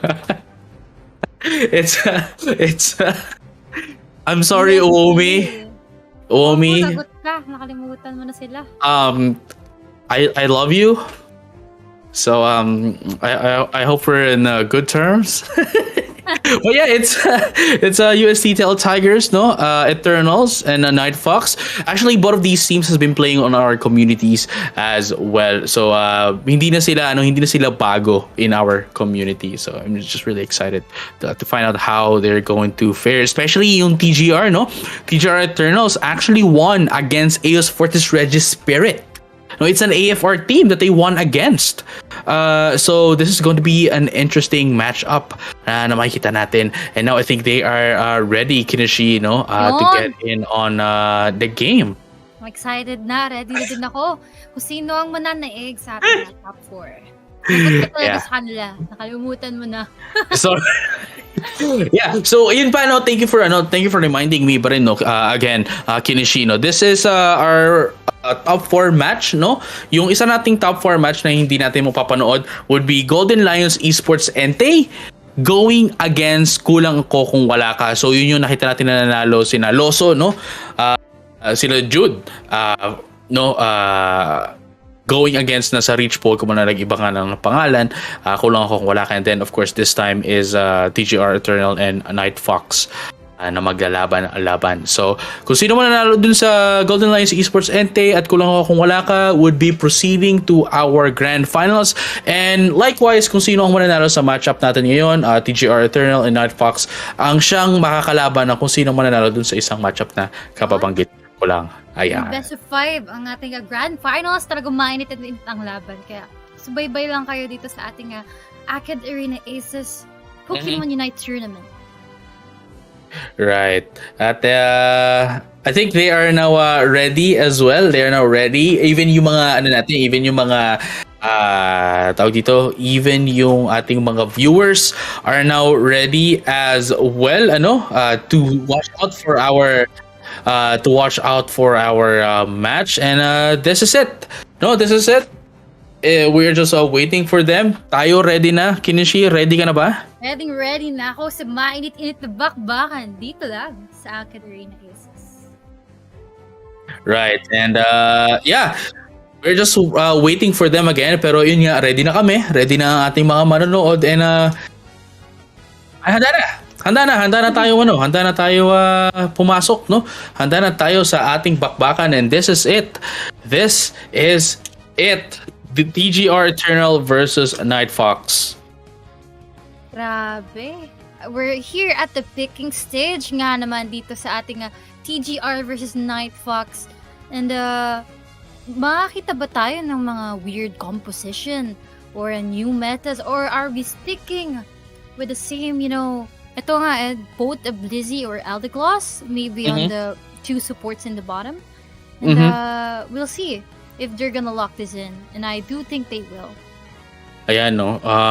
Ayan, si pala, shoutouts pala kay Shoutouts pala muna konti kay G-Skills tsaka si Kiawe. Sila yung nanalo ng ating yung 2-on-2 natin, yung puso. Larong pang walang jowa tournament nung ating Valentine's event, nawala. Sige na siya. Pare, akala ko na ka. Camera tech. Akala ko na nahupa ka. Hyperspace Nahupa hole. ako. Na baka Oo, napunta ako nahupa. sa tabi mo. Tumingin-tingin ka dyan. Parang nakakatakot yun. Oo, medyo kabahan ka na, JJ. Baka tumitipi ako dyan. But yeah, anyways, we'll be seeing what they call this, a fight till death. Kasi ito na nga, we're gonna be heading into the grand finals, and whoever succeeds or whoever dethrones one another in this match, kung TGR bang magwawagi or ang Night Fox, we will never know. But if you want to predict in the chat, you can like send your support into the team. Yes, Hindi naman namin and at the same time, this is the point of the tournament where, despite being a single eliminations format, is ito yung point na tournament na hindi sila matatanggal agad kahit matalo sila, because of the fact na we still have a third placer match, no, before we head into the grand finals. Unfortunately, hindi na natin makikita yung, hindi na natin mapapanood yung ating third placer match. But right now, we are heading into our top 4 match, our semifinals. This is TGR Eternal and Night Fox. Ayun. At ito na nga, and as you can see, from the side of the TGR, we have Greninja as their jungler. And sa side naman ng Night Fox, we have that Venusaur as their jungler. And makikita natin dito nga, ang ating attacker naman si Pikachu from the side of Night Fox, and the attacker from the side of TGR is the Venusaur. And makikita natin how will be the laning pace, and kung early game ba talaga makaka-determine or yung zap fight. And make sure to buckle up and get your snacks, and magiging mainit-init tong laban. Katulad nga ng mga player natin na nag-iinit na rin ang kanilang mga cellphone sa paggamit ng mga device nila.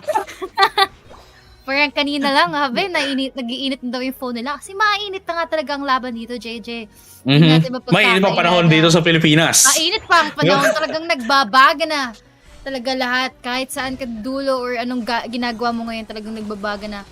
And mukhang naglalaban-laban nga ng Vespi dito. Tingnan mo, normal farming lang. Nothing much to say. Kung sino yung unang makaka-pick off, makaka-knockout ng Pokemon dito is, more XP. More control in the laning phase. Right. And right now, obviously, we are still in the early game, and there's not much to say pa, since ito nga, both of them almost have the same composition. We have the double support into the Venusaur. Pero what's interesting, is that TGR is trying to change up a little bit into the double support meta, whereas yes, ang naiwan lang sa kanila would be the the Lucario, the Venusaur, the Blissey, and the Eldegoss. Pero, we never almost see Greninja in this kind of composition. No? Kaya nga eh. Ang bold kaya ng meta. pick ng kay Greninja. It's a very confident pick.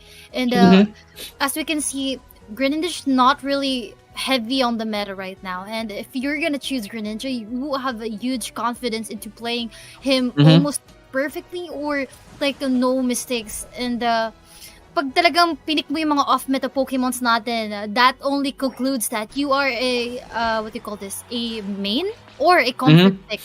Yeah. Yun lang. It's either your comfort pick or main. Kaya ang pinakamadalas natin nakikita ngayon kasi it's because of the fact na nerf itong si Greninja, that we don't see it a lot.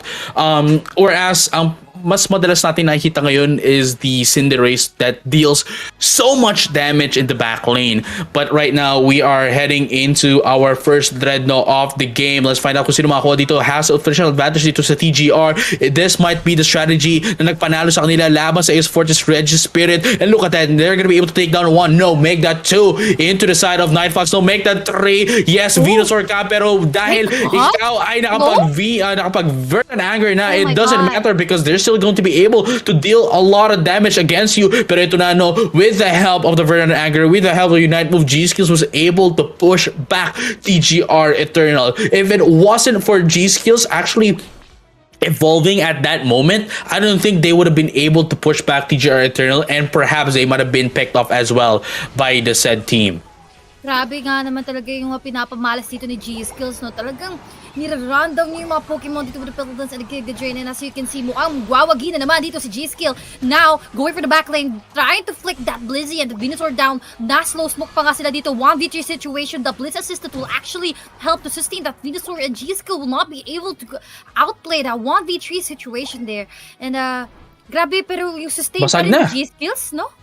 Is very problematic. And as you can see, the ng ating Lucario dito. Hindi 2KO! Yes, di niya papakawalan ng ating topside or cannon will be used as long as maso-sustain dito rin ng Verdant Anger. SP is still sustaining that damage and successfully running away from that skirmish. And now, Night Fox. Oh, we have a pause. Yeah, we have a pause. And at this point on, kailangan magpo-pause tayo, obviously, even if I believe they were requesting for a pause kanina, no? And we can't really pause when there's clash happening, kaya ngayon lang tayo nagkaroon ng pause in a game where kinukuha na nila yung Rotom, and even if nasa Rotom na sila, even they're trying to take into objectives, it's not like there is going to be a clash anyway. Yung LD cost, of course, on Night Fox is papalapit na sa kanila, pero it's still far away that it is, a clear tawag dito, it's cleared out na pwede tayong mag-pause. And again, since this is just a 10-minute game, we're only going to allow them to have one pause in the entire match. So yeah, so far, so nakikita natin, Kinishi, Night, tawag dito, TGR Eternal is showing promising results, to our game compared to last time, kasi iba yung laro nila ngayon compared dati na definitely improved. Yeah, definitely improved na lagi kasi if we're going to look at the history of TGR Eternal, they are almost always taken out at like the top 32, 16 of our tournaments on Pokémon UNITE Philippines, pero this time getting into the getting into the semifinals with this kind of competition, teams that are always playing are regulars in our tournaments, sobrang nakita mong improvement nila is napakalaki. And even taking out Aeos for this Regis Spirit. Mm-hmm. And with that said, grabe yung short time span ng pag-improve dito ng TGR is really promising, and makita mo talaga na ito yung team na hindi mo mabibiro lang eh. They're really breaking into the top ranks, showing results, and actually applying what they learned maybe in the course of the time that they were gone. And they're improving, and we can see that.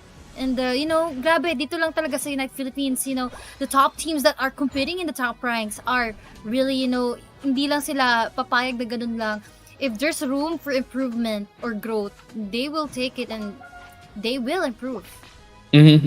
Yeah, and right now, ito na, we're gonna be seeing the reset here from TGR Eternal, and despite the fact na napapansin natin na medyo may kalabangan Unite Fox in terms of level, in terms of points, hindi naman natin maipagkakaila na TGR Eternal has the advantage in terms of XP. We're gonna be seeing some action here. Thunderstorm is gonna be used, Cloud Crash as well. Oracan is gonna be used, Verdant Anger mula dito kay G-Skills, but ang unang makata-takedown would be that of the Eldigos and the Lucario into the side of Night Fox. Ito yung sinasabi ko na, yes, they might have the advantage in terms of the points, but they don't have the advantage in terms of the XP, and now they are getting eaten up. Bulbasaur, Venusaur, eto na, Krabby Patty, ang ginawa ng TGR Eternal. They're gonna be able to take down everyone from the side of Night Fox. Actually, never mind, lang yung nawala sa kanila, pero still they were able to take down the Dreadnought and was able to destroy the first tier score goal into the bottom lane as well, giving it as a win para dito sa TGR Eternal in that team fight.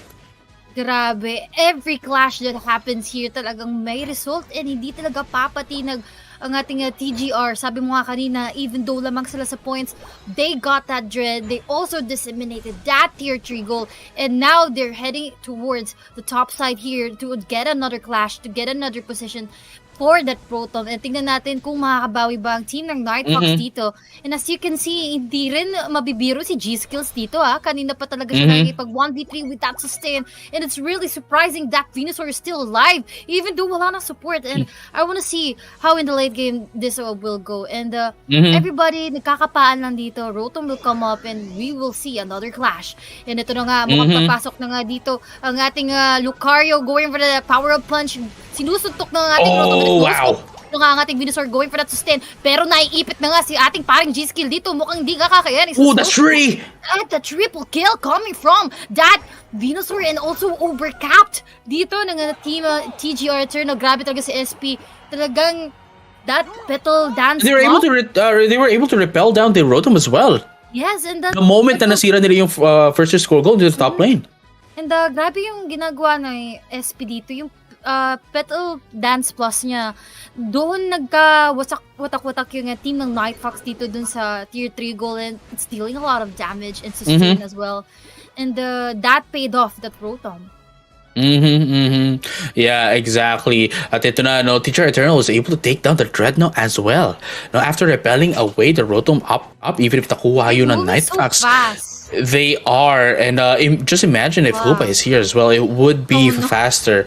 But right now, they have the lead in terms of points. They have the lead in XP and levels as well. And right now, Night Fox is just trying to position themselves to get ready into that off the Zapdos pit. But I don't think it's going to be enough, just because of the fact now, look at that Venusaur. It's already at level 14 for TGR Eternal. And the moment na magsama-sama sila, here's the thing, no? Hindi sila pwede magsama-sama.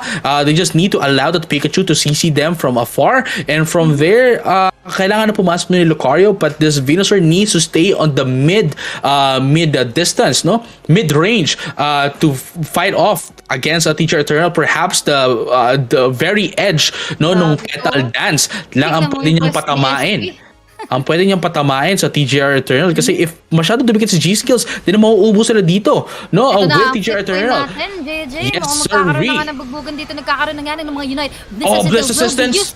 Coated Cloud Crash. Also waiting for that. Oh, Night Fox able to take down the Zapdos. And nakuha na Bliss Assistance yung Zapdos dito, which is really surprising. Napaganda ng ginawa nila dito. It's not enough. Oh, wow. It's not enough. Yes, nakuha na rin yung Zapdos. Nakuha na Night Fox yung Zapdos. But we have to consider the fact na tatlo ang nawala sa kanila. And they're gonna be able to score in 200. Well, never mind. Actually, not 200. Not 200. All they need to do now is just defend. And it's a very close fight. Yeah. And I think the Zapdos would have been the Zapdos would have been anyone's game actually. Pero if it were taken in by Eternal, it's a guaranteed win for them, no? If they were able to get the Zapdos. However, since it was Night Fox that was able to get that one up, they still need to defend this properly. Kasi tulad yan, if konting basura lang, they don't need to get 50 points. They just need to get a little bit of points here. Para makalamang against TGR Eternal, especially that we are currently on double points, and at the same time, tawag dito, it's 20 seconds left, and if 20 seconds left at wala ka pa sa gitna ng if wala ka pa sa gitna ng mapa, then you won't have enough time to actually score in, let alone getting in on tawag dito, on the other side of the map. So it is a pretty close. Oh, it could be anyone's game at that point. Pero grabe lang, at least kahit papaano ang ginawa ng Night Fox dito, they tried. That Blissey actually almost saved their game, pero hindi pa rin talaga, di kinaya kasi ang ginawa ng TGR. Dikit-dikit sila dun eh. It's really smart. Sabi nila, sige, nakuha nila yung Zapdos. Ubusin natin sila, then we can try to point, and that they did. And they were successful into throwing down 100 para lumamang ng konti dito against the Night Fox. But yeah, this is very hard because that game 2 will determine kung magkakamali pa ba sila this time or they have to step it up, because this is a close game and it's hard kasi you need that advantage early pa lang ng game. You can't take the risk of doing flip coins or doing ilang points yung labang, you have to have like a solid start from to finish.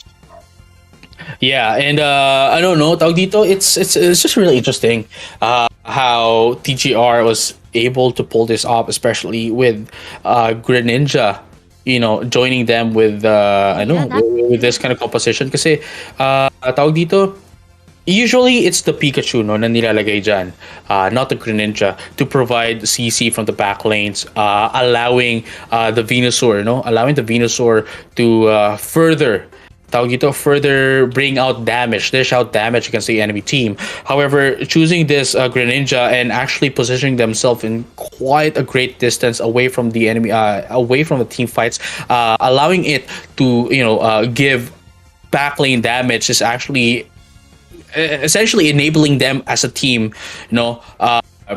to win on team fights. So yun yung pinakamaganda. Pero just to go back to what happened on the Zapdos fight on the boss pit, ang pinaka problema doon is hindi talaga kaya ng Night Fox and TGR Eternal if lalabanan nila in a team fight, right? I think we already know that as a fact. However, yes, they might have been able to get the Zapdos, pero yung sinasabi ko rin kanina na hindi sila pwede magdikit-dikit kasi once na magdikit-dikit sila, dun sila kakainin ng TGR Eternal, and that's what happened. They were able to get in the Zapdos, pero there were three of them, no? Three of them were taken out. So hindi sila nakapag-score, unfortunately.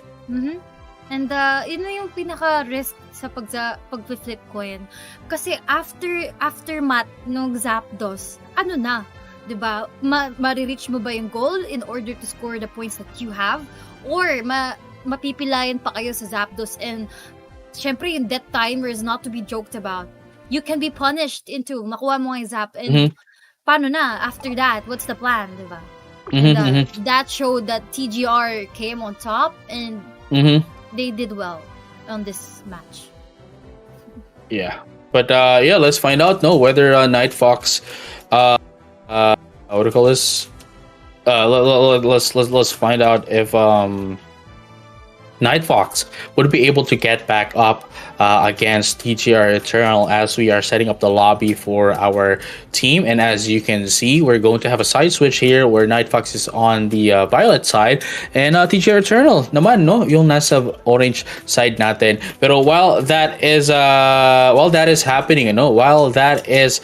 happening, make sure you follow our page, no? Make sure you like our page and follow our page, AcadArena and Pokémon UNITE Philippines, for a chance na magka-jowa. So, if wala kayong jowa, baka gusto nyo i-follow tsaka i-share yung stream. Ito na, solo ka pa rin. Kaya go hit that follow button and join our Discord server, discord.gg/Unite Philippines. And follow our socials and stuff. Located at the bottom. Yes, sir. Ayan. So, for me, it's I'm JJ Kun, and then for Kinishi, it's Kinishi PH. And right now, it's let's get in the game. I think they are now ready. Yeah.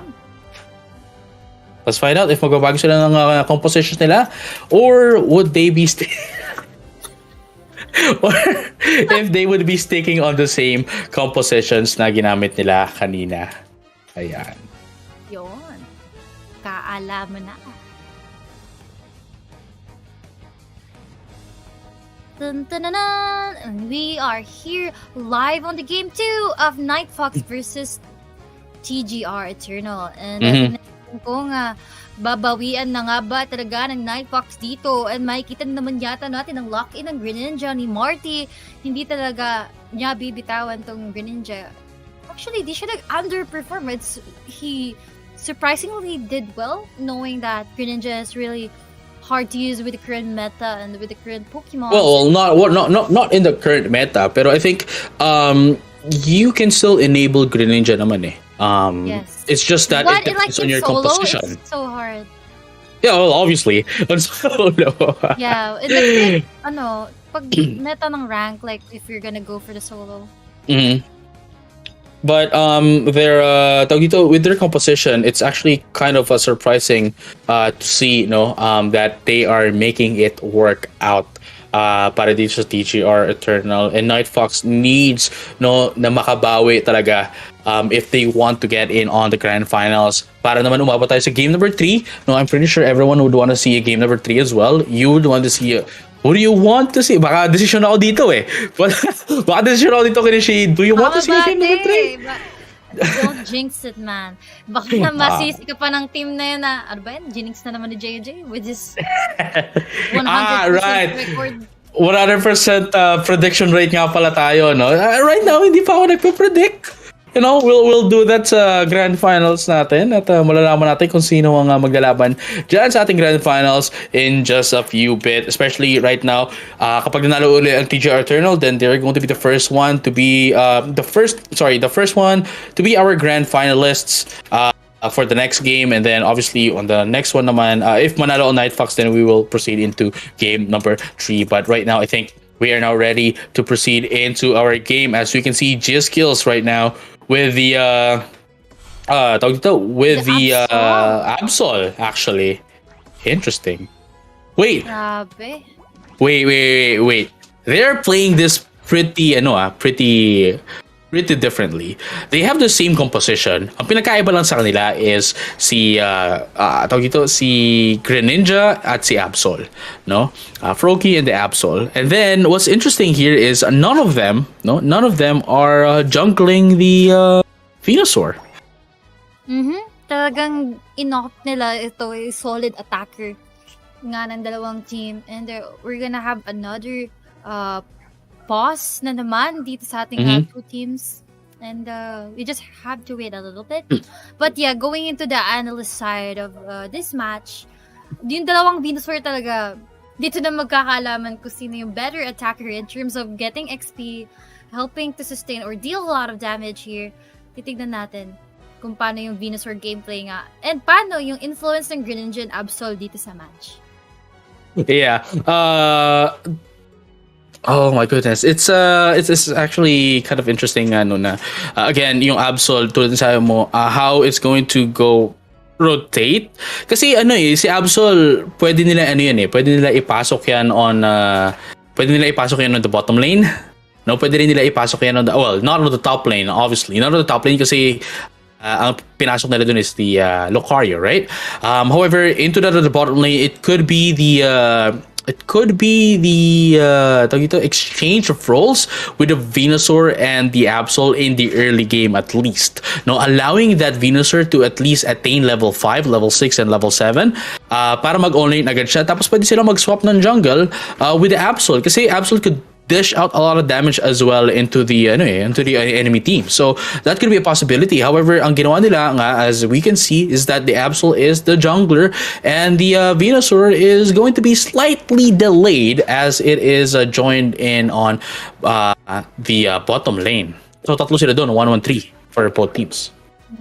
And paggalingan na lang talaga ng objectives dito ang ating dalawang junglers, since magkaiba ito ng playstyle and ng kit. And as you can see, we're just here in the farming stage into the game, 2 minutes down, or 1 minute. No, it's 2 minutes. And nakaposition nga talaga dito si Kiawe. Tingnan mo, nagtatago sa naghihintay lang. Parang nilalamok na. And power up punch nga dito sa ating top side. And the bottom side is just really farming up. Tamang batuhan ng slow smoke. Tamang poke lang ng mga Pokemon, and parehong level 3 ang ating dalawang Eldegoss dito. Magkakaroon nga ng bakbakan for Odino to reach that level 4 spike. And as you can see, TGR got it first, and this will give them a little boost, an advantage. And I think Eldegoss is, cheesing nga ang talagang core push dito sa mid against kay G skills. Definitely. Pero ito na, let's find out if kung sino magkakaroon ng teamfight here. Kung saan magkakaroon ng teamfight here. Lalo na kakatapos lang nila sa unang bubuyog, and we're gonna be seeing the bees in quite a while. 40 seconds pa bago lumabas uli yung ating bubuyog, ang ating bees. And for now, konting farming pa lang to. Hindi pa natin nakikita na nagpapalit ang ating Venusaur and the Absol. Absol is still in the jungle, currently at level 7, whereas the Ivysaur, rather, of the side of Night Fox is at level 5. So meron na siyang Giga Drain, pero it still doesn't have the access into that of the Petal Dance. So yun nga, medyo mas aga sana yung mas mapaaga sana yung kanilang farming and the power spike nitong Ivysaur if it were on the jungle. However, parehas naman sila. So I guess in a way, medyo pantay sila dalawa. Pero ito na, no, maglalabas na dito mga pupuyog. Tingnan natin sino makakuha dito. It looks like TGR Eternals gonna be able to take down most of the bees, no, away from Night Fox, and we are now coming in the Dreadnought fight in just a bit. 5v5 fight will come out of this clash. What do you call this? 7 minutes in, and now we can see magkakaroon na nga ng bakbakan dito. Papasok na nga ang ating grenade. Slow smoke will be used here. Oh, wow! Going for that midnight slash, dealing a lot of damage here. Mukhang kakalbutin rin ng ating SP dito. Wala nang oh wow, 4! And you know, that was a quadra kill. And now disseminating the team TGR. Now successfully Night Fox has that what do you call this, control dito sa bottom. And grabe lang yung timing ng midnight slash dito ni ating paring Absol. And it's as if they're saying na, you know, JJ, kanino pa sinasabi na mas maganda na nag-mid si Venusaur, pero shut up ka na lang. Kasi look at my damage. si Absol not only was able to take down the Dreadnought, pero was able to dish out most of the damage on the team fight. And right now we're gonna be seeing that Water Pressure can coming in from Marty, but not gonna be able to deal a lot of damage. Pero they're gonna be able to take down that Absol. Pero ito na, no, the Lucario is gonna be taken out as well by Marty with the Surf. At of course, since it was able to take down a Pokemon with Surf, it's going to reset, no, its cooldown. At ito na, they're going to try to force in and destroy the first tier score goal into that of the top lane, and they were successful in doing so, and they're going to be able to take down the bees as well, giving them an enormous amount of XP. And now papaba na sila dito, just going to be waiting, no, just going to be waiting for our Dreadnought. Yes, sirree. Nakakatuwa lang kasi, you know, that Greninja finally nakita na rin nila yung potential ng Surf dito. People are like opting always for Water Shuriken, and finally they can see yung tamang timing when you're gonna use that Surf from Greninja is so okay. And it's nice to see that it's being used efficiently, lalo na dito sa mga top players natin. It's really quite beautiful to witness, actually. Yeah, and at the same time kasi since it's nerf, Water Shuriken double team doesn't deal a lot of damage since the nerf. So there are a lot of them are using Surf and Smokescreen more than double team na, no. So we can see the action. We can see the result, no, as well din naman from TGR Eternal with that Surf of the Greninja, and now they were able to take in the Dreadnought and as well as destroy the first tier score goal as well. Kunti-kunti na silang bumabawi against Night Fox. Yes, they might have been taken out by Night Fox earlier on, pero it doesn't mean that they will stay on the ground, as they are now standing up once again, trying to get back up against Night Fox. And that's what we're seeing right now. Marty trying to get in some levels, and alam natin na medyo nakakatakot ang our Spike, no, enabled Greninja that we are seeing right now. Napakabilis mag-clear ni Marty dito. Nakikita na talaga natin yung damage niya is really felt now. Here, we're diving into the late game. And mukhang magkakaroon nga ng bakbakan na naman dito sa Rotom. Mukhang hindi rin bibitawan ng Night Fox dito. They want this Rotom, and they're not giving that up easily. Pero ito nga, mukhang magkakaroon tayo ng konting sagupaan kasi medyo kulang ang Night Fox dito. Pero papasok na nga ang ating Lucario. Now this system will be used. Now the Water Shuriken and the Midnight Slash will be used here against sa ating TGR. At kinakalmot na nga sa ating SP dito. That Stain actually helped, pero hindi naligtas ni Fear is dito ang kanyang Venusaur, and they will get the successfully from that. That's true.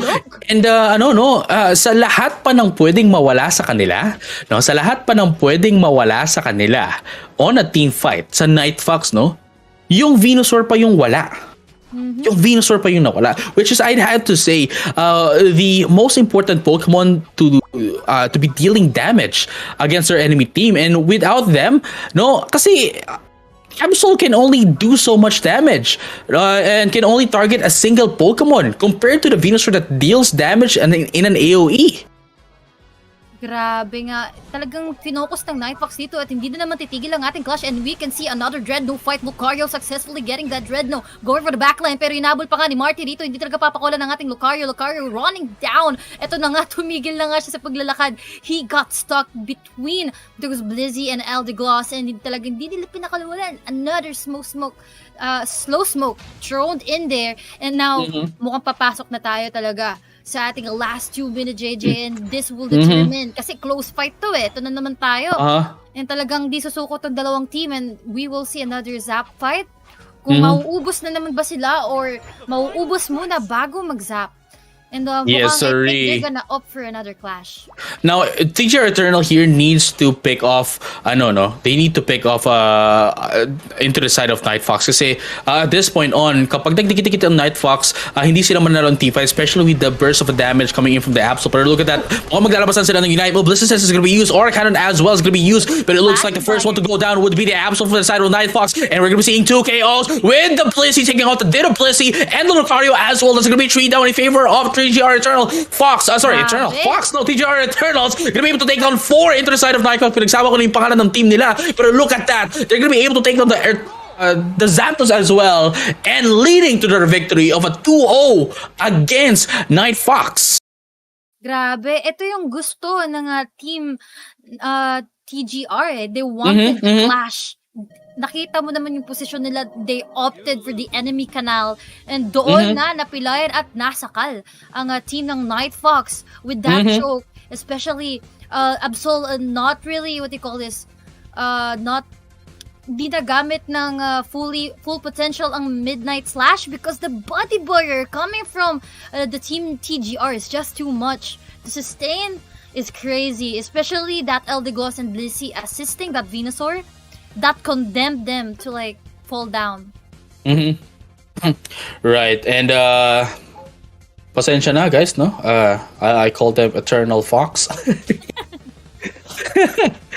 Pero yeah, kitang-kita kitang-kita natin yung what would be the possible matchup and what would be the possible clashes na mangyayari mamaya, no? Nakita natin na TGR, as we mentioned, na they have improved a lot. And when we say a lot, we mean a lot. Hindi lang yung nag-improve sila dahil natalo sila sa tournament, nanalo sila ngayon. It's not just that. Pero like how they play is totally different. Now the answer is, would this adjustment and would this growth from TGR Eternal be enough to go against one of the top performing teams in the Philippines, which is kulang ako kung wala ka? That is the big question. Yon. And mukhang magkakaroon na nga ng pukpukan ng ulo dito. Now we're gonna head into the grand finals. And this will be a best of 5. Unang mapagod at ang unang magkamali sa ating unang tatlong panalo ay ang luluhod sa ating match dito sa ating AcadArena ACES. Right, and before we head to our grand finals, which is tulad nga nasabi ni Kinishi, would be kulang ako kung wala ka versus TGR Eternals. We're going to have 10 minutes break, no? So don't go anywhere. Please stay tuned and make sure you follow, like, and share your stream kung gusto nyo magka-jowa, only here at AcadArena ACES.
And welcome back to another fight dito sa AcadArena ACES. I am Kinishi and this is JJ. And kala ko muted ako. And ito na, pinaka-hinihintay natin. It's finally here, the finals. And best of 5 to. Ang kulang ako kung wala ka versus TGR Eternal. Anong masasabi mo, JJ? Shall we use our predictions? Delikado. Delikado tayo. Siguro wag muna kasi siguro hayaan na lang natin yung chat. hayaan na natin. If you want Tele-Tigers to win, chat kayo dyan. Mag-comment kayo dyan ng TGR win, hashtag TGR win. Pero kung gusto nyo naman ng RP win na lang ba? Yung RP, RP win na lang sa kulang ako kung wala ka para maikli lang. Or hashtag RP win kung gusto nyo naman kulang ako kung wala ka ang manalo. And this time, I'll let it pass. Hindi muna ako magpe-predict kasi alam natin. Hindi naman sa ayoko masira yung prediction rate ko. Pero kasi it's the first ACES ng Pokémon UNITE sa AcadArena. So alam mo yun, let's give it some time muna to develop itself bago natin lapagan ng ating mga predictions. But yeah, we are now ready to get in. Yeah, we are now ready to get into our match. And yeah, it's really going to be an interesting match. This is a best of 5 grand finals. And likewise, habang hinihintay natin yan, habang hinihintay natin yung mga picks nila, sa mga hindi po nakakaalam, AcadArena is actually giving out scholarships to student gamers and student streamers. Student gamers and student streamers. So meron silang meron silang streamer program, meron silang gamer program. And again, it's open to all senior high school students and college students as well. I believe director or correct me if I'm wrong, but by college we mean undergrads po, not not graduate school. Ayan. So right now, ayan, they have scholarships here, so pwede kayo mag-apply dyan. I believe another one is ready, opened as well. Opened up right now, May open silang scholarship right now. Actually, kahapon lang sila nag-start uli, Kahapon lang sila nag-start ng opening for scholarships for the gamer program. Kasi kahapon yung AcadArena Awards, Ayan. So right now, we're gonna be starting our game, the first game of our grand finals, best of 5. TGR Eternal is going to be on the violet side and kulang ako kung wala ka on the orange side. Yon. And we're gonna be seeing an intense battle because this is the grand finals ng ating first ever AcadArena ACES of Pokémon UNITE. And tune in and support your winning team. Comment lang kayo dyan. Also share the stream to support the ongoing esports on Unite. Ayan. Unite. And once again, guys, sa mga kaka-tune in lang, make sure you follow, like, and share the stream. And magkakaroon kayo ng chance magka-jowa at hindi kayo matulad sa akin na hanggang ngayon ay wala pa ang jowa. Grabe. Parang pinaparating ka, Kinishi, Grabe naman yan, JJ. Pero malay mo, di ba? Sa mga baka nasa Pokémon UNITE na. Baka nasa Pokémon UNITE. Kasi just a little bit on the OT, pero maraming namumuo sa community natin. Hindi ko lang kung bakit, we're trying to ensure that this is a family-friendly community, pero meron talagang hindi naiiwasan na may mga namumuo. Baka ako ay baka this is it. This is it, pansit. Ito na yata yung tamang laro. At ito na nga, we're gonna dive in dito sa ating first match. And 1 minute down and grabe na naman si Olanams dito. Nagpapakita na naman talaga ng lakas at sinigawa na ang ating topside dito. Marty defending that goal against nga dito kay Olanams and kay Parimong Lucario. And as you can see, I mean si Ki pala to, I forgot. But yeah, It's just early into the game, skirmish after skirmish, battling out for the bees, and ito na naman, sinisigawan na naman nga ni Olanams dito ang ating kalaban, and they will go down, the double kill. No, extreme speed out. Coming from that damage of that hyper voice is just too much. You know, you gotta respect the damage.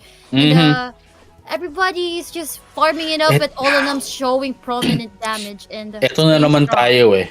Ito na naman tayo kay Olanams eh. Kita mo, it's not even a minute and a half. No, sorry. Already 6. Yeah, exactly. Exactly. It only has been a minute and a half at level 6 na siya agad. Oh, wow. Grabe ka naman, paring Olanams. Share mo naman yung secret mo. But yeah, he's farming a lot. Getting all those core fishes or dinos and whatever he can find. And you know, that actually contributes to him having a level advantage or XP advantage here against nga dito sa team ng TGR Eternal, and we need to see how they will respond to the pressure na binibigyan na naman ni Olanams. And as you can see, that Venusaur is transitioning, I mean that Score Bunny is transitioning here dito sa ating bottom side. I think Cinder Ace na siya.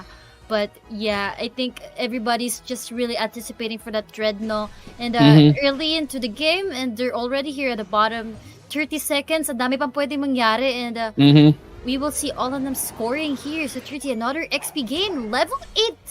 And I think he got his Unite already, that Fairy Frolic.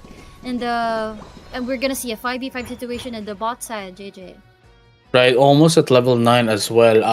Kung hindi lang sana yung timer ay papalabas na ang Dreadnought. But yes, no, ito na Olanams actually giving us a lot of power spike. Nakafocus lang tayo kay Olanams ngayon. Pero look at the damage right now. Marites is shouting once again. Andito na ang Chica. Pero it looks like SP is gonna be able to take down 1. No, make that 2 ang mawawala dito sa kung wala ako. Ay, sorry, kulang ako. Ay, ano? Wait, RP na nga lang. Yeah. And they got wiped out. They got wiped out, and TGR Eternal was able to secure the Dreadnought for themselves, allowing them to catch up on XP. At eto na, no, paakyat na sila. They're gonna be going into the Rotom. Kulang ako kung wala ka. You know, this is a team na even if they lose an objective, they still and try to be strong up until the late game, and we might be able to see that depending on how they're going to be, you know, performing in our game. Pero ito na, no, SP is going to be a Venusaur na ngayon lang, right after the Dreadnought, so which is kind of unfortunate. They might have been able to take down everyone from the side of kulang ako kung wala ka if SP was already already as a Venusaur by the time that the Dreadnought came out. Pero even so, TGR Eternal was able to take down the Rotom for themselves. Unfortunately, kulang ako kung wala ka is not gonna be able to defend that, and they're gonna be able to destroy the first tier Skogul as well. And as you can see, hindi rin talaga papatilig ang TGR. Dito talaga nagbaback and forth ang kulang ako kung wala ka at ang TGR Eternal. And tingnan natin kung sino magwawagi. And another clash is brewing here on the bottom side. And nagkakabatuan ng slow smoke just to break up that fight. And yung team composition ng isa't isa. And that is a key vital point dito. Yung mga slow smoke natin. Kasi nahihirapan nga naman talaga kumilos ang each team when that slow smoke is strategically placed against each other, and it's gonna be a long fight. It's gonna be a long day, and since di talaga sumusuko itong dalawang team natin, first game pa lang, it can be anyone's fight, JJ, no? Oh, yeah, definitely. Pero ito na nga, no, let's find out if sino makakuha dito ng ating Dreadnought in just a bit, as we're going to be seeing a clash here once again. Pile Dance is going to be used here. Bliss Assistant mula dito kay Olanams. Pero ito na, Verdant Axe is going to be used as well. Bliss Assistant dito kay SP. But we're not going to be seeing some action here. SP going to try to deal some damage. Not going to be able to do it. However, it's going to be 2-on-1 trade to make that 3-1 trade in favor of kulang ko. Kung wala ka, kung ano yung nawala sa kanila kanina, kung ano yung nawala sa kanila kanina, ay yun ang kanilang binawi. At ngayon, kaninang nagkulang sila, ngayon ay buong-buo na sila. Pero look at that, Marty not gonna be able to get that one up against kulang ako kung wala ka. Actually, ngayon ko na napansin na hindi niya naka-Greninja, pero look at the damage right now from the backline. Gonna be able to take down that Venusaur as well, na even if nakuha nila yung Dreadnought, at least they were able to pick up at least once mula sa kulang ako kung wala ka. Grabe yung ginawa ni Olanams dito. The timing of that Fairy Frolic was very astonishing kasi hinintay niya talaga na medyo pumosisyon dito, and after that he went for the backline, going for that hyper voice, and kain na kain nga dito ng kalaban ng hyper voice. Martin dealing a lot of damage pero tinutulungan nga ng team dito, pero naikutan na nga si Key, going for the outplay pero hindi pa rin enough with that sustain of safeguard coming from the Blizzy, helping that Cinder Ace to sustain a lot of damage coming from Key. And as you can see, Jepo is just defending the Rotom here. Yeah, and at the same time, no, wala na ditong Rotom. No? Wala na ditong Rotom. Hindi na natin makikita ang Rotom into before the Zapdos. But we would still be able to see the Dreadnought at least one more time before the Zapdos. I think yun ang magiging parang catalyst in this battle, ano? TG Eternal, if they want to secure their win, would have to take in the Dreadnought. Whereas kung kulang ako kung wala ka, if they want to be on par with TGR Eternal, they would need to take that Dreadnought para naman meron silang mas may laban naman sila No, may laban naman sila against TGR Eternal. However, it would certainly be more helpful for them if makakapag-catch up sila in terms of XP, no, against TG Eternal. Pero ito na nga, no, tulad na sabi ko, mukhang yan ang mangyayari. Magkakaroon tayo ng team fight na naman dito sa bottom lane bago ang Zapdos. SP and Marty and Action and Danby and Furies. Lahat sila, akala ko dalawa lang sila dyan, pero andyan na sila, no, 5 sila dyan. Kung dito tayo magkaroon ng clash, hindi sa Zapdos, and we're gonna be seeing some action here. Wala pang Unite muna na malabas, no, clash gonna be used. Basta sila mula dito kay Jepoy. At ayun na nga, no, magkakaroon tayo ng takedown. That's going to be the Lucario gonna be taken down. Pero dalawa pa lang nag-unite move dito. It's not gonna be enough though. They're gonna be able to take down 2 into the side of TGR Eternals. Pero ito maganda sa TGR Eternal, no? At the very least, hindi pa sila nag-unite move ngayon. Now that the Zapdos is now out, dito pa lang nila ilalabas. Look at that, Kai's gonna be able to make use of that Aura Cannon, pero not gonna be enough of damage. Basic Bicycle Kid's gonna be using the Zapdos, at makukuha pa rin ni Tony Marty that Zapdos. Now they need to be able to take it out. Kasi kung hindi nila matitake down itong TGR Eternal, then all is all for naught. No, lahat ng ginawa nila would be all for naught. But right now, the way is trying to defend, but I don't think that is the best option that they do have right now. Pero ito na nga, no, magkakaroon tayo ng pag-help, pagtutulong dito sa top lane. There's still 146 na points sa kalamangan. Dito na kulang ako kung wala ka. They still need to score in. Pero ito na, no, SP gonna be able to take down 2 into the side of kulang ako kung wala ka, and that's probably it. That's probably it. Grabe ang ginawa dito ng Team TGR, and that conclude our first game.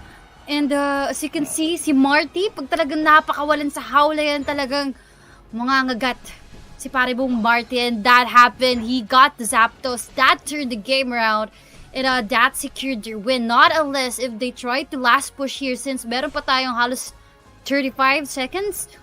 Yeah, like 40 seconds here for the last push, but let's see if kulang ako, wala ka will be able to do this, but I don't think they're gonna opt for the last push. Or maybe they will, but it's very a tight spot for well, as I previously mentioned din, na if there's only like 20 minutes left at nandun ka pa sa side ng base mo, unless you are on the side of the first tier score goal, no? Unless if you are on the side of the first tier score goal, hindi ka na aabot at let alone mag-score. Diba? Let alone mag-score.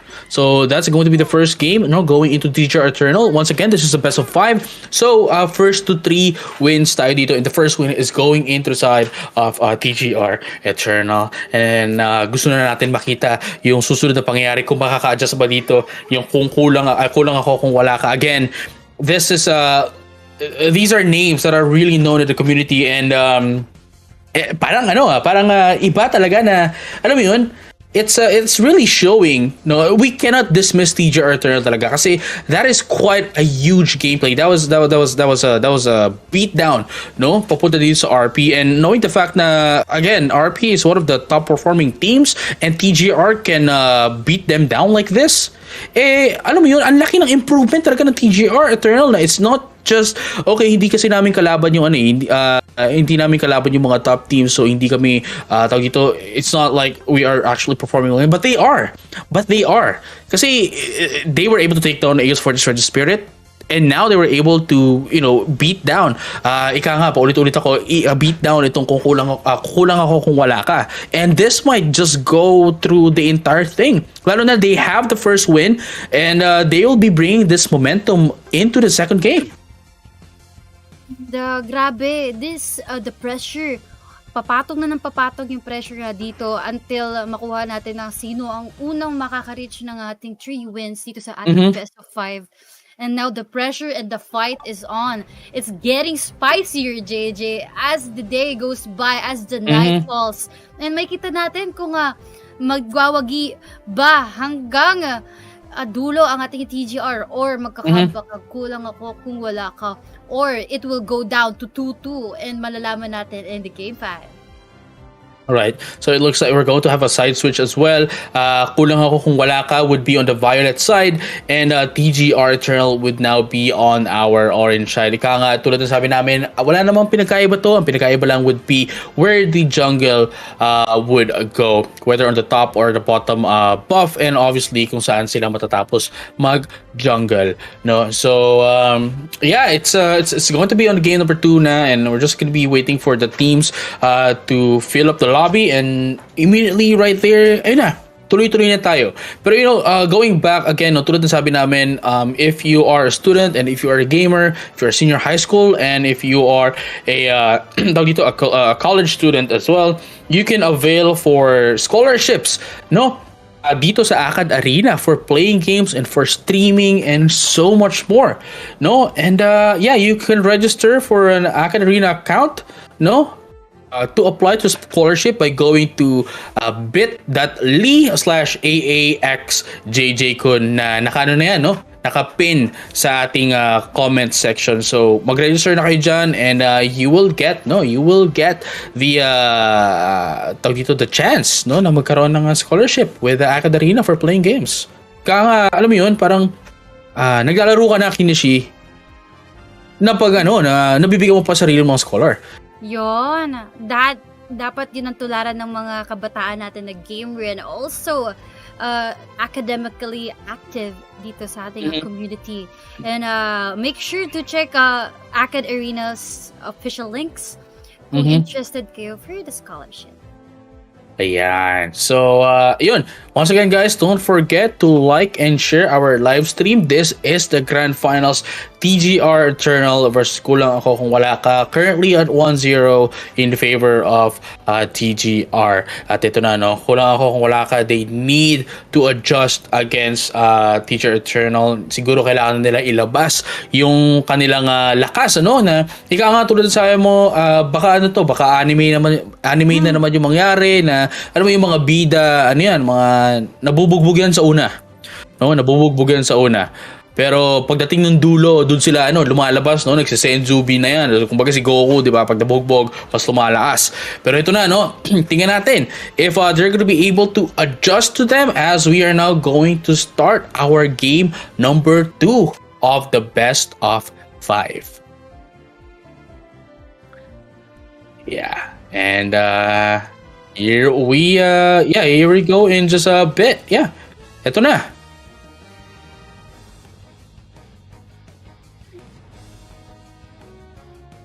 Hello? Wait,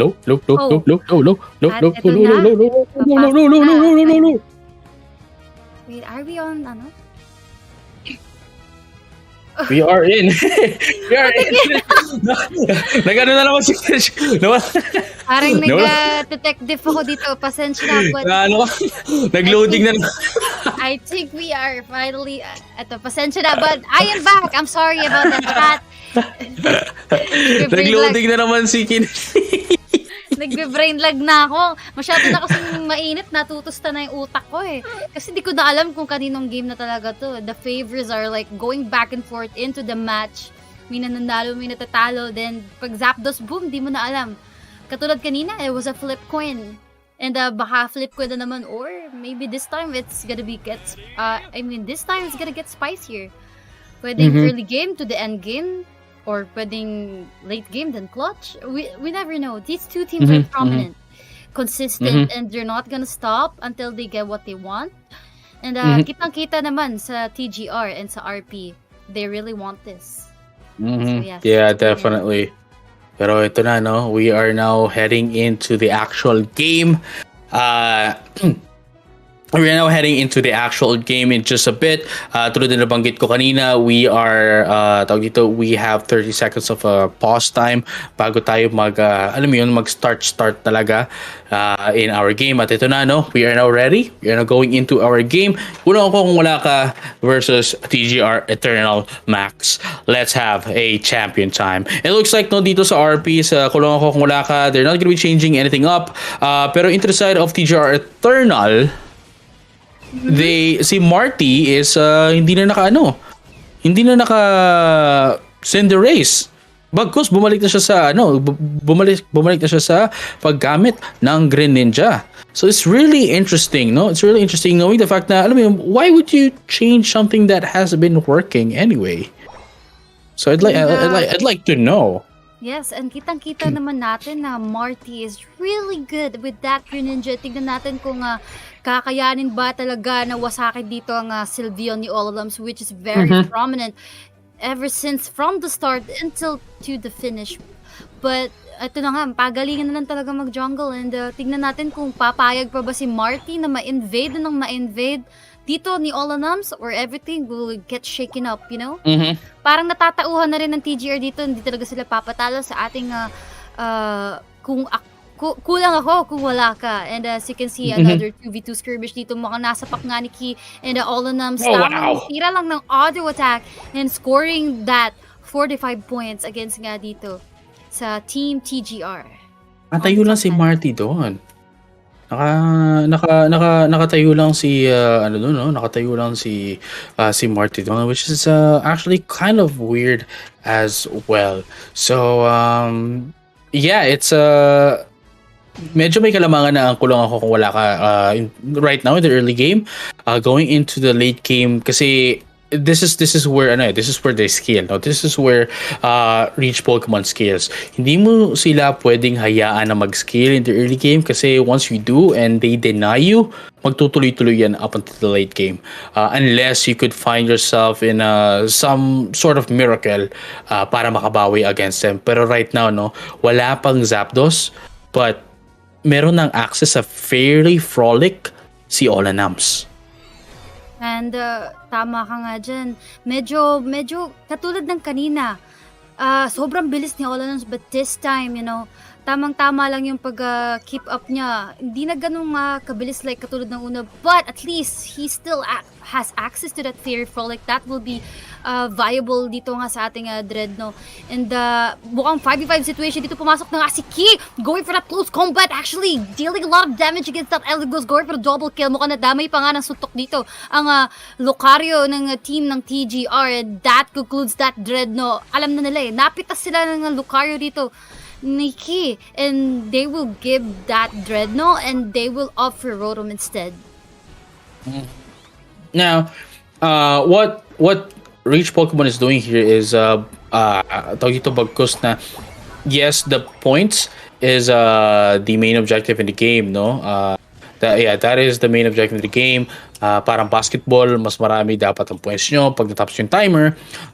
But tawag dito, but the thing is, what's the most important objective here is the XP. And yung points kasi pwede mo nang bawiin yan eh. Pwede mo nang bawiin yan next time, no? Or later in the game, lalo na dyan naman yung Zapdos. But giving RP all of the XP right now is actually going to be very detrimental kasi number one, tingnan mo, ayan, lahat sila may Unite na. Lahat sila may access na sa Unite. Teacher Eternal doesn't have access to Unite, or at the very least, no, ang may access lang sa Unite would be the Eldegoss. And that's it. Yes, may sustain yan, pero would you be able to survive from the attack of RP? I don't think so. Not this time, at least. Not this time. And tama ka nga dyan, medyo nahihirapan nga tayo dito if ever di pa rin makuha nga ni Aries ang ganun Cotton Cloud Crash, because we're going into the mid-game. At ito na nga, dinidisseminate na nga ni Kirito at nila Olanams, and getting delayed after delayed dito ang ating team ng TGR. But, you know, mid-game pa lang to eh.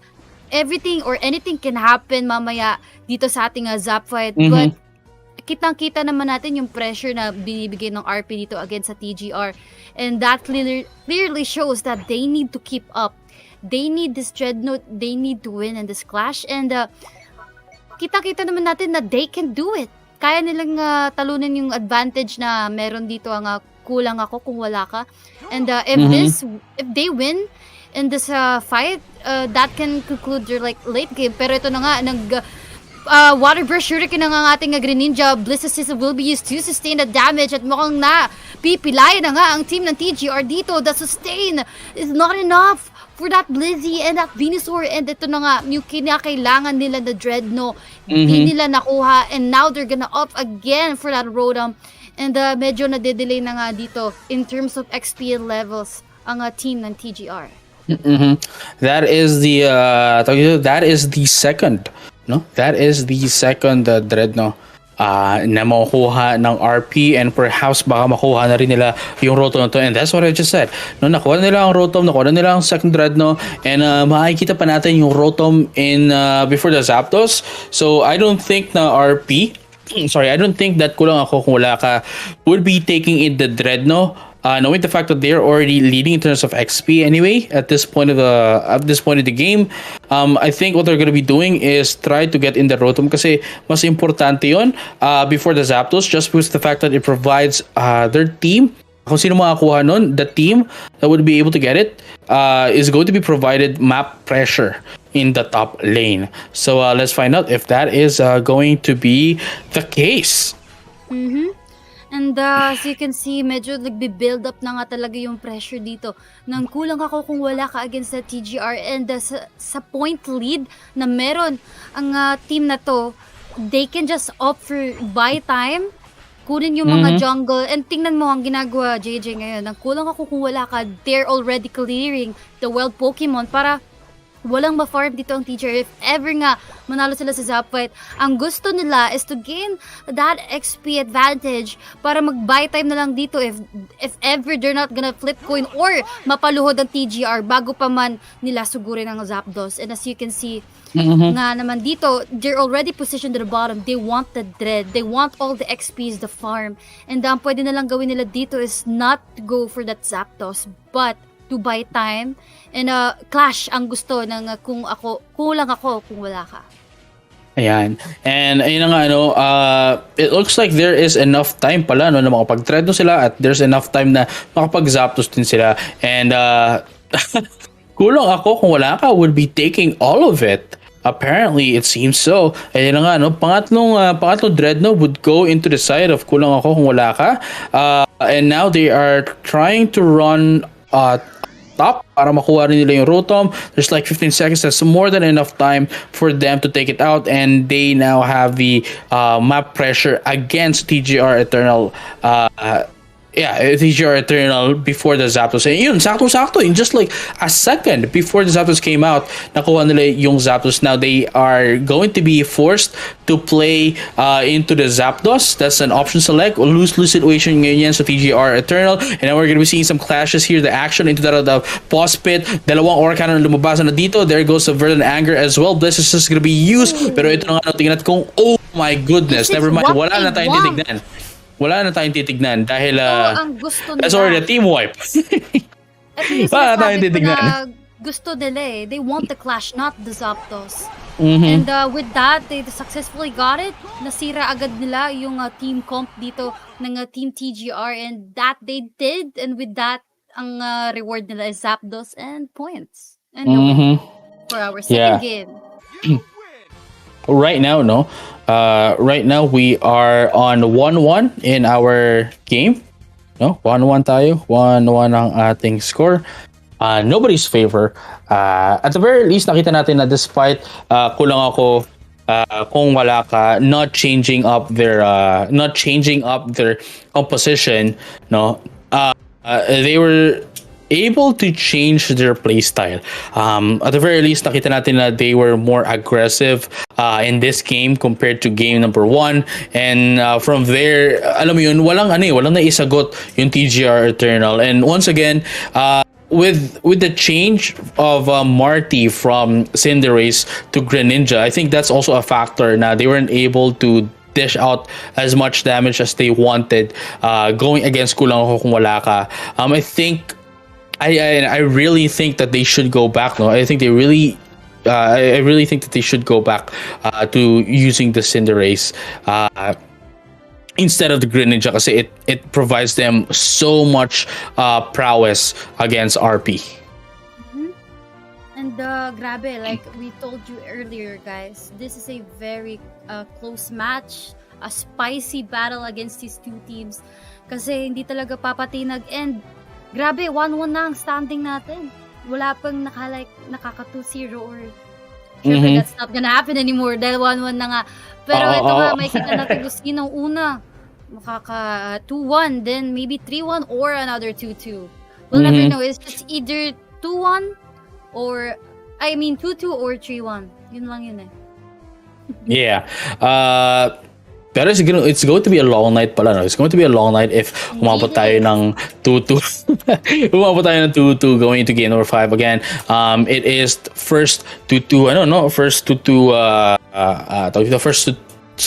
to 3 wins pala ang ating laro. So, pwedeng mag 2-2, pwedeng mag 3-1, or pwedeng mag 1-3. So, it could be any of those two na talaga. Pero again, this is Kulang Ako Kung Wala Ka versus TGR Eternals. I think we are now just readying sa ating lobby, no? And I think magkakaroon tayo ng another change, side switch, where TGR Eternal would want to be on the violet side and Kulang Ako Kung Wala Ka would be on the right side. So, on the orange side rather. So, ayun. There you go. Ang galing talaga ni Derek. Ang bilis na paltan. Best stream manager. Fast hands. Yeah. But yeah, we're gonna be proceeding into game number 3 in quite a bit, guys. No, in just a bit rather. And if hindi pa kayo informed, no, you can get your scholarships with AcadArena by using the link pinned down on the comment section. No, for AcadArena, if you are a gamer and a student, make sure you check it out dahil makakapag-scholarship kayo just by playing games. And to learn more, just go down there on the pinned comments. Yes, and also don't forget to follow our socials. Social ni JJ at I'm JJ Kun and my social at KiddySheepPH. I stream on Facebook. We both stream on Facebook and also discord.gg/UnitePhilippines. Also join our group kasi nandun yung community namin. You can also post your highlights and stuff like that. And also our page kasi nagsishare din kami ng mga update ng Unite, ng Pokemon Unite from their official post on Twitter. So yes, follow our socials. And para malaman nyo rin yung upcoming tournament and community events namin dito lang sa Pokemon Unite Philippines. Yes sir, exactly. And so right now nakikita natin na TGR Eternal is actually changing up their composition, whereas RP is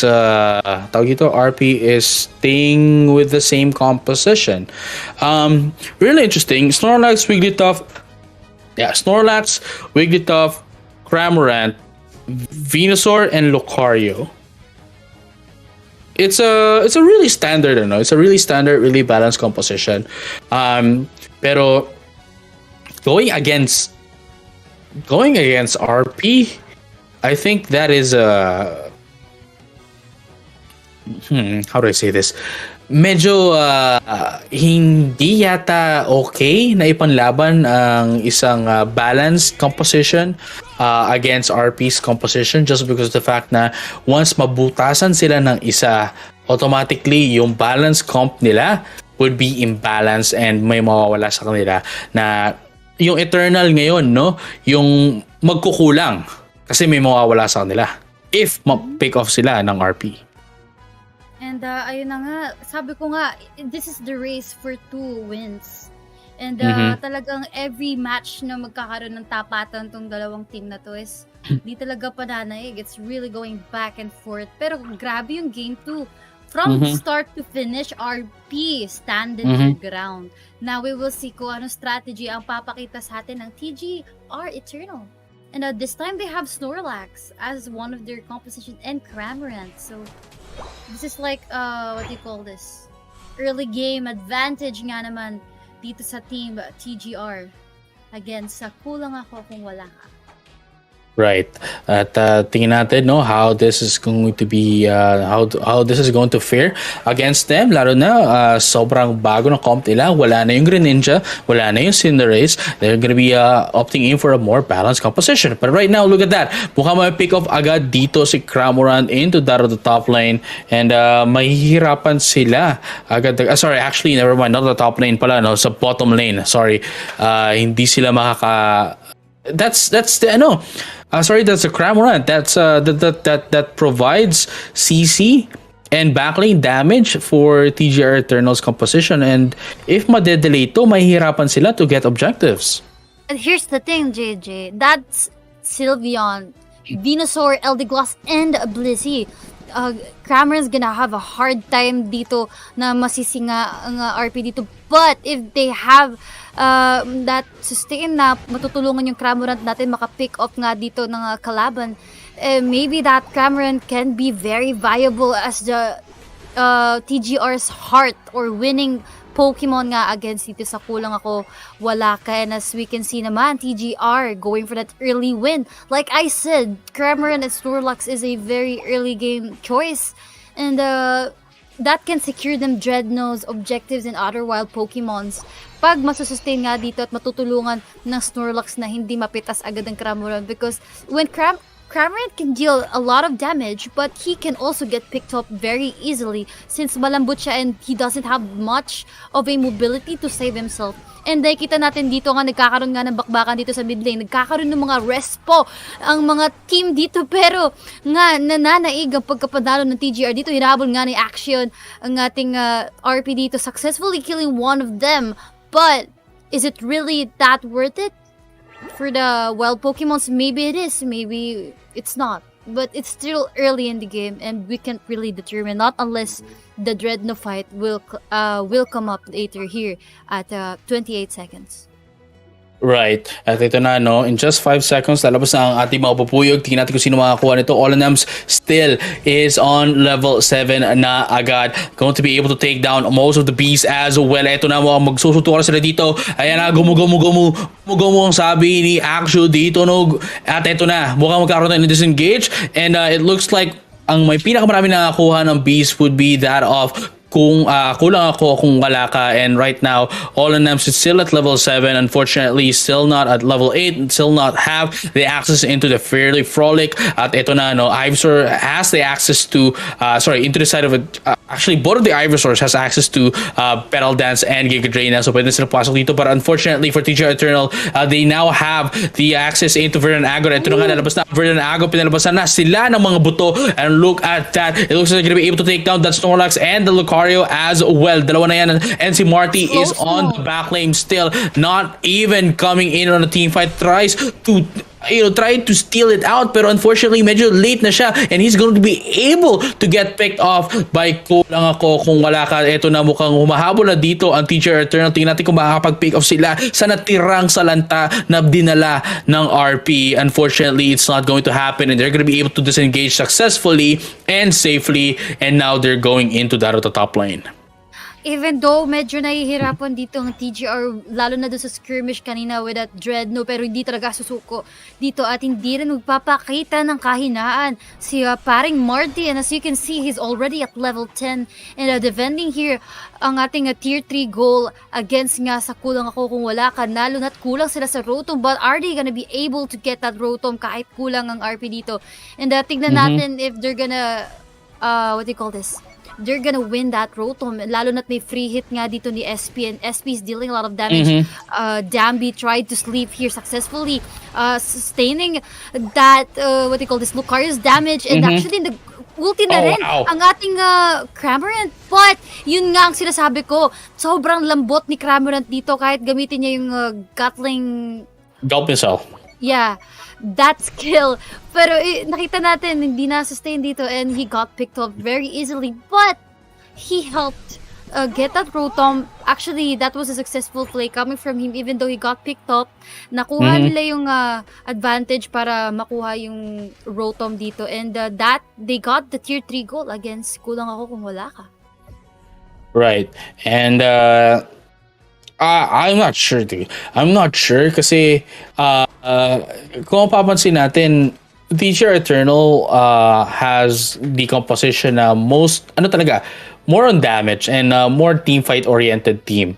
Compared to Kulang Ako Kung Wala Ka na it's funneling. No, it's funneling the Venusaur. So if they can if magsama-sama sila dito, I think they have a pretty good chance of going against Kulang Ako Kung Wala Ka.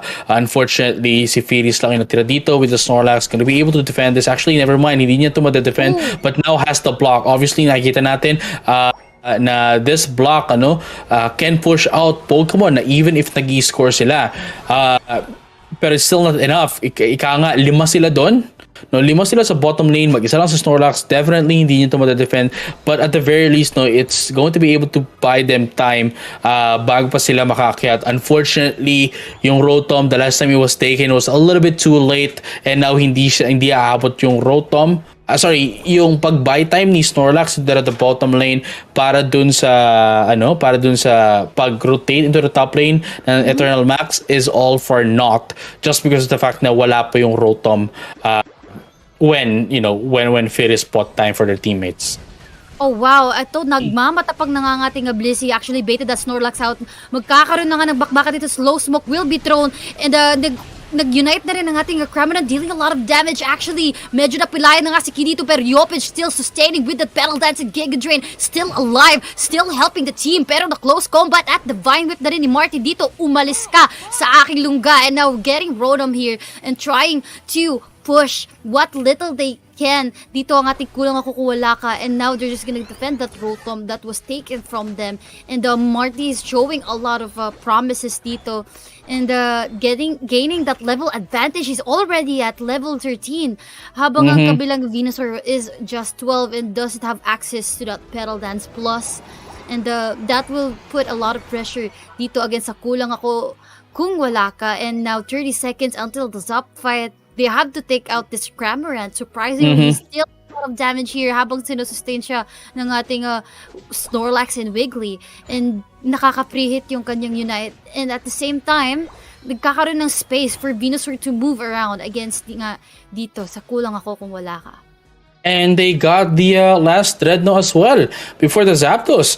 Now, again, both of these teams 1-1. Kung sino manalo dito will be the one proceeding into the last having the advantage of the points. But look at that, RP going to be able to eat up everyone from Eternal. TGR Eternal, ito na nga mukhang magkakaroon. That's the entire team 1, that's a team A for RP, and they're going to be able to take in the Zapdos on contested as well. At ito na, tatakbo na lang ang kailangan nila dito. Everyone has 50 points stats, 500 points down the drain. Hindi nila ito mapipigilan. And from here on out, they just need to score. Balik sila konti, saglit. And hindi na makakaabol dito ang Eternal Max. Even if everyone, well, here's the thing, here's another thing din pala, it's how do I say this? Last push. If Wiggly Yeah, that's what I'm trying to say, it's too early eh. It's too early kasi, it's too early pa na TGL RP was able to take the Zapdos at a minute and a half. At a minute, well, actually before a minute and a half pa nung nakuha nila. Now, since nakuha nila yung Zapdos agad, na napakaaga, it gives Eternal, Teacher Eternal, a lot of time to have that final push na sinasabi mo nga. And right now, Scoozy at the very least was able to get in 100 points still. Pero ito na, kinakain na sila uli dito. There's another team ace in favor of Team RP. And ito na, wala na. Ang gising nila nito, game 4 na. Game 4 na yung gising nila. Grabe, JJ, the MVP of that Zap fight was Key. Actually, tatlong Pokemon na nasa bush na yun. Key actually face check that bush strong head on. And kahit naman what do you call this, maunahan siya sa pag-skill, hindi pa rin nagpatinag si Key dito. at nagkaroon siya ng backup, and that disseminated TGR Eternal dun sa positional advantage na nakuha nga sa pag-face check ni Key. And everybody just caught by surprise when Mhm. he got jumped on the bush. Pero Mhm. turns out siya pa yung nambugbog Mhm. kahit siya yung naunahan. So, ito yung sinasabi ko, no? Ito yung sinasabi ko kanina in the at the very start of the game. Na yes, I have to commend TGR Eternal for having composition that's very, very balanced. However, Risky kapag it's too risky kasi kapag yun nga may nawala sa kanilang isa, mawawala yung pagka-balance ng kanilang team, and that is just what happened. Tawag dito na pick off sila, and kapag may nawalang isa sa kanila, nawawala ang buong game, nawawala yung buong comp nila. And likewise, nakita mo naman yung nangyari with Key, tulad ng sabi mo, tulad ng nangyari kay Key is well, they got overpowered. And everything boils down to another Zap fight. Pero grabe talaga, for me, that much MVP was Key. The face check against 1v3 Pokemon hiding in that bush into that canal. Sila pa ang binaliktad ng team. Kulang ako kung wala ka, and that was surprising, and it pays off, you know? High risk, high reward, and everything just boiled down to the Zapdos fight. And kita naman natin, 2-1 na ang ating standing for our grand finals here at AcadArena ACES. And definitely now, since we are now down in we are now done with the best of 3, ito na yun isang panalo na lang para sa RP, no? Isang panalo na lang para sa RP, at they would be the crowned champions of the first AcadArena ACES for Pokémon Unite, well, featuring Pokémon Unite. However, if manalo uli ang TGR Eternal, then we are going into our final game. Pero for now, I think we're going to have a short break, 2-minute break, dahil natapos na ang ating 3 games. And yeah, we're going to have a 2-minute break lang, guys. Don't go anywhere. This is AcadArena ACES. We'll be back with game number 4. Pagpahingayin lang natin muna yung mga players natin. So, we'll be back.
Hey, hey, Hey, heyo, hey, heyo, hey, heyo, hey. aya, oya.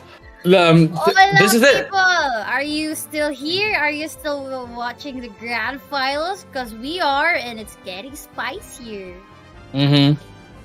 Welcome back. Definitely. Well, welcome back to you. Well, welcome back to me. Kung kailangan na paano natin, paliwanagin natin ang buhay natin. Ayan. Mas maliwanag na tayo. Wow. Ayan. Yun, Diba? no? Kitang-kita ako ng mga pores mo. Ay! Grabe. Parang mali yata yung Linaw, nakikita mo. Mali yata yung nakikita mo, kaibigan. But Napakalinaw ng anyway, mundo mo. we are now ready to get in on the game start. Yeah, we're ready. But just a little bit of a recap for the battle for third place. Night Fox actually won against Golden Lions Esports Oh, NT. congratulations. Yes, they are the third placer of our tournament. But right now, no, isang panalo na lang ang kailangan. Isang panalo na lang ang kailangan dito ng kulang ako kung wala ka.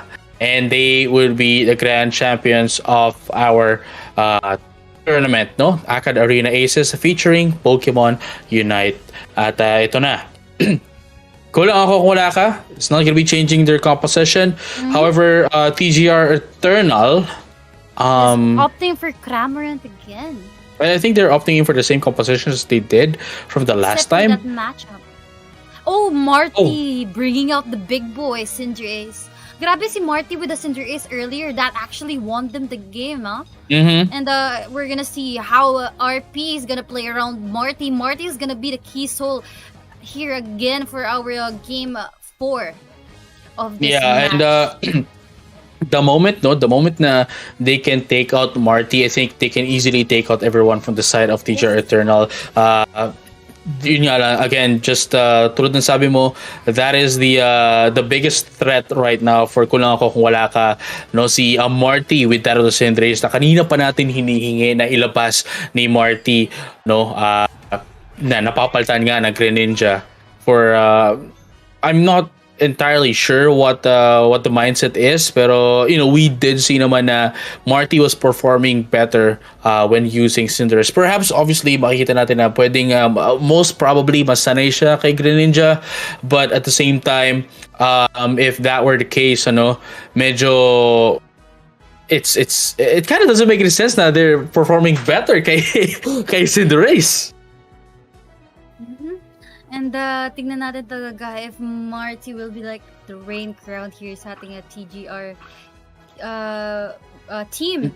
As you can see naman, yung pressure talaga nung game 1, actually walang magawa yung RP or yung kulang ako kung wala ka. And maybe this time, let's see what Olanams will do. Is he gonna invade Marty, or TGR will be like knowing that this time I'm not gonna do the same mistakes again. You can't invade us. You can't keep doing that. You're gonna get punished and stuff like that. Pero yun nga, tignan natin nga kung paano nga ito na yung mainit game 4 It could be anyone's game. It can be a 2-2 situation or a clean sweep for Team RP going for that 3-1 standing. Right. And right now, no, tingnan natin if makakapag-scale agad dito, no, sila Olanams. As we can see, it's already 1 minute pa lang, pero Olanams still at level 5. Perhaps baka makita natin na mag-level 7 uli siya by a minute and a half, tulad na nakita natin for the past previous games. But it looks like the way, even without XP share, is still at level 3. If meron siyang XP share, kinda understandable in a way, pero this time nakita natin na medyo nahihirapan lang si The Way na magkaroon na makapagpa-level up. But right now we're gonna be seeing them taking out the going into the jungle and try to take out the the river corpish rather, into that of the middle section of the map. Pero ito na, all of them is going to be able to try to take out Marty. Hindi umabot, never mind, umabot siya. even with the slow smoke, wala siyang pakialaman. At tulad ng sabi mo, basic attack lang ang katapat niya after sigawan ni Marites ang ating Pokemon. And Olanams, you know, you have to remember, Olanams was able to take out Marty with the buffs. Again? With the buffs. So, since na-take out niya, no, si Marty with the buffs, maagaw niya yung buffs and resets the cooldown. At ito pa, ang bilis niya mag-clear niya ni Olanams having that double buff. That's not to be joked with as a jungle. You know, the pressure coming from double buffs actually helps you to move around the map quickly, to damage more Pokemons here throughout the match or the duration of the buff. And as you can see nga, nagta-transition na nga tayo sa bot side. They want this Dreadnought and it's not looking good for the side of TGR kanina with the skirmish and the level advantage nga dito. But, you know, we can't say much because early in the game pa lang ito kakaroon na nga ng bakbakan dito. Snorlax tried to push it off but got picked up instead and medyo magkakaroon nga ng what do you call this? Konting skirmish and I think they're gonna opt for Rotom again. Napakabilis mag-respond dito ng TGR, no? It's not they're giving up Dreadnought, guys. It's just they know which battle that have to be fought or which battle that, you know, kung anong pwedeng ilaban mo. And they want to like destroy this goal here, then get Rotom, put a lot of pressure on in the top side against kulang ako kung wala ka. Right, at ito na nga, no, they're gonna be able to try to, they're actually trying to destroy the second tier score goal agad, no, ito at the bottom lane, pero right now, ito na top lane mo, kukuha ng Eternal ang Rotom, pero andyan pa rin si Key, and it's not gonna be, it's actually gonna be enough for them to just stay in and repel this Rotom away na hindi makapasok sa second tier score goal into the top lane, pero ito na, no, parehas lang naman sila, no, parehas sila na may basag na ang isang score goal, you know, for both of this team, yung isa sa taas, yung isa sa baba. But at the same time, no, mukhang kailangan natin makakita ng magandang teamfight dito. At ito na, mukhang masasandwich sila dito, makakrabby patty dito, ang TGR Eternal. Pero ito na, Blazing Bicycle King is gonna be used here kay Steezy. Guess a Bliss assistant para makatakas. Pero it looks like it's not gonna be enough. Actually, it is gonna be enough to get away. At ito na, Olan's gonna be able to try to deal and dish out a lot of damage. At ito na, habang naiiwan sila dyan, that's it on the top side, no? On the top lane, they're gonna be able to score in. Napakaganda ng ginawa dito ni Scoozy at ni Olanams. They just bought in some time para the other teammates, no, their other teammates would be able to freely score up. Unfortunately, however, it wasn't enough to destroy said score goal. And we gotta hand it to Snorlax that heavy slams are dealing a lot of what they call this, a lot of pressure dito sa pwesto ng kulang ako kung wala ka. It's having a hard time to reach nga yung backline dito with that Snorlax position. And as you can see, hindi siya natatakot mag-front. He knows what he's doing. And ito nga, magkakaroon na naman tayo ng Dreadnought Clash dito. Mga kaibigan, makikita natin papasok na nga si ating paring Wiggly dito with a sleep. And actually, with the Dazzling Gleam, wasn't able to steal, pero nakuha na nga ng ating Lucario. And now, Verdant Anger will be used as long as Aura Cannon 2. And Olanams is getting sustained here. Cotton Cloud Crash will be used to sustain the team. And ito na nga, medyo buwabagsak na nga si Yopage dito, pero the Giga Drain and the sustain coming from the Elder Gloss is actually helping ang ating Venusaur dito to able to Giga Drain. Pero hindi pa rin kapatinig ang ating DGR dito. SP going for the damage, pero hindi pa rin kinaya dahil nga si Dawei and Olanams are not to be joked with. Grabe yung ginawa rito ng ating Eldigloss sustaining and helping, lalo na rin ang ating Blizzy helping against that Snorlax. Sabi ko nga sa inyo, ang position dito at ang heavy slam na dinidil the pressure ni Snorlax is just getting ignored by that safeguard. And with that, RP gets that win on the Dreadnought. Right, but we have to I don't know, we can't dismiss as well na RP, no, kulang ako kung wala ka, still has the advantage in terms of the XP, and if they are going to be on a team fight, I think we can both agree na medyo may kalamangan pa rin dito ang RP. So Eternal here would need to farm as much as they could until until to the point na makakahabol sila from RP. they definitely need to funnel Marty kasi ito yung pinaka magdi-deal sa kanila ng damage in the back lane. Yes, nandiyan si SP pero it could only survive for so long. Hindi naman yan hindi naman yan 24/7. Hindi naman yan immortal eh. No, even Yopich, hindi naman immortal din si Yopich even with the Giga Drain cooldown reset with the Petal Dance.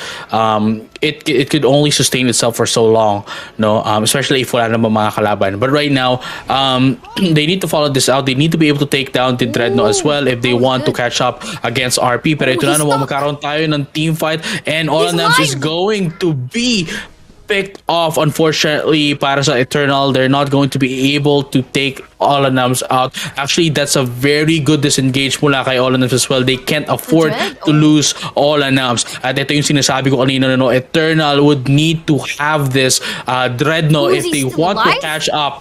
If they want to catch up against RP. At ayun na nga, magkakaroon lang tayo dito.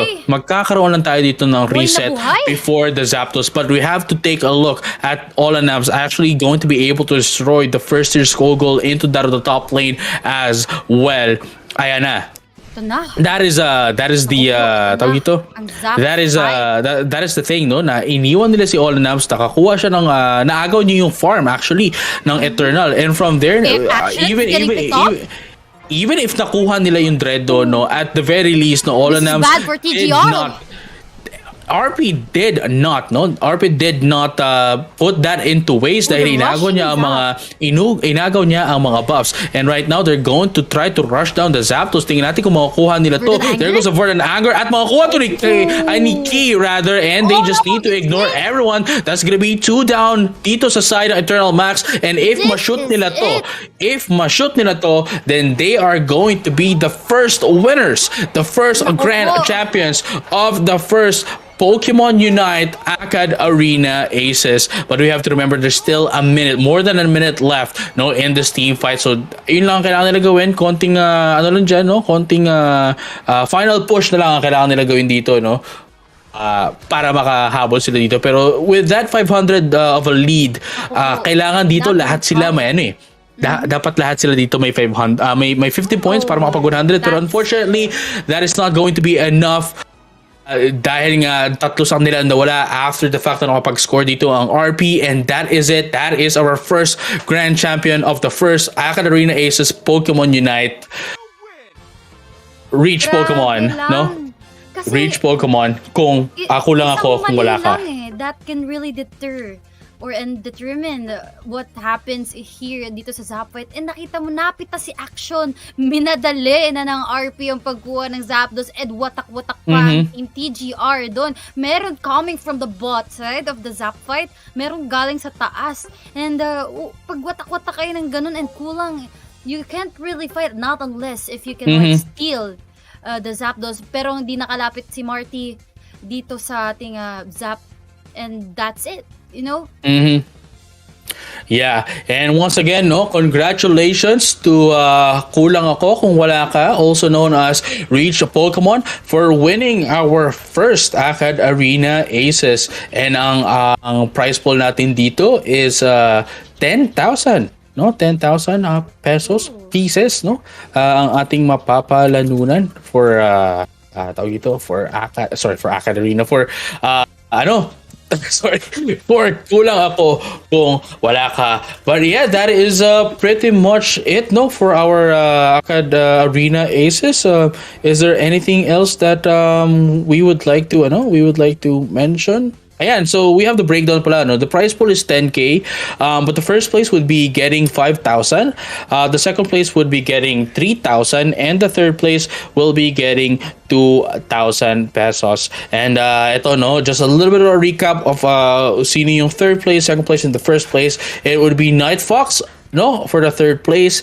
TGR Eternal is the second placer, winning 3,000, and of course Kulang Ako Kung Wala Ka with securing the grand final win, securing first place, winning 5,000 pesos. So, ayan.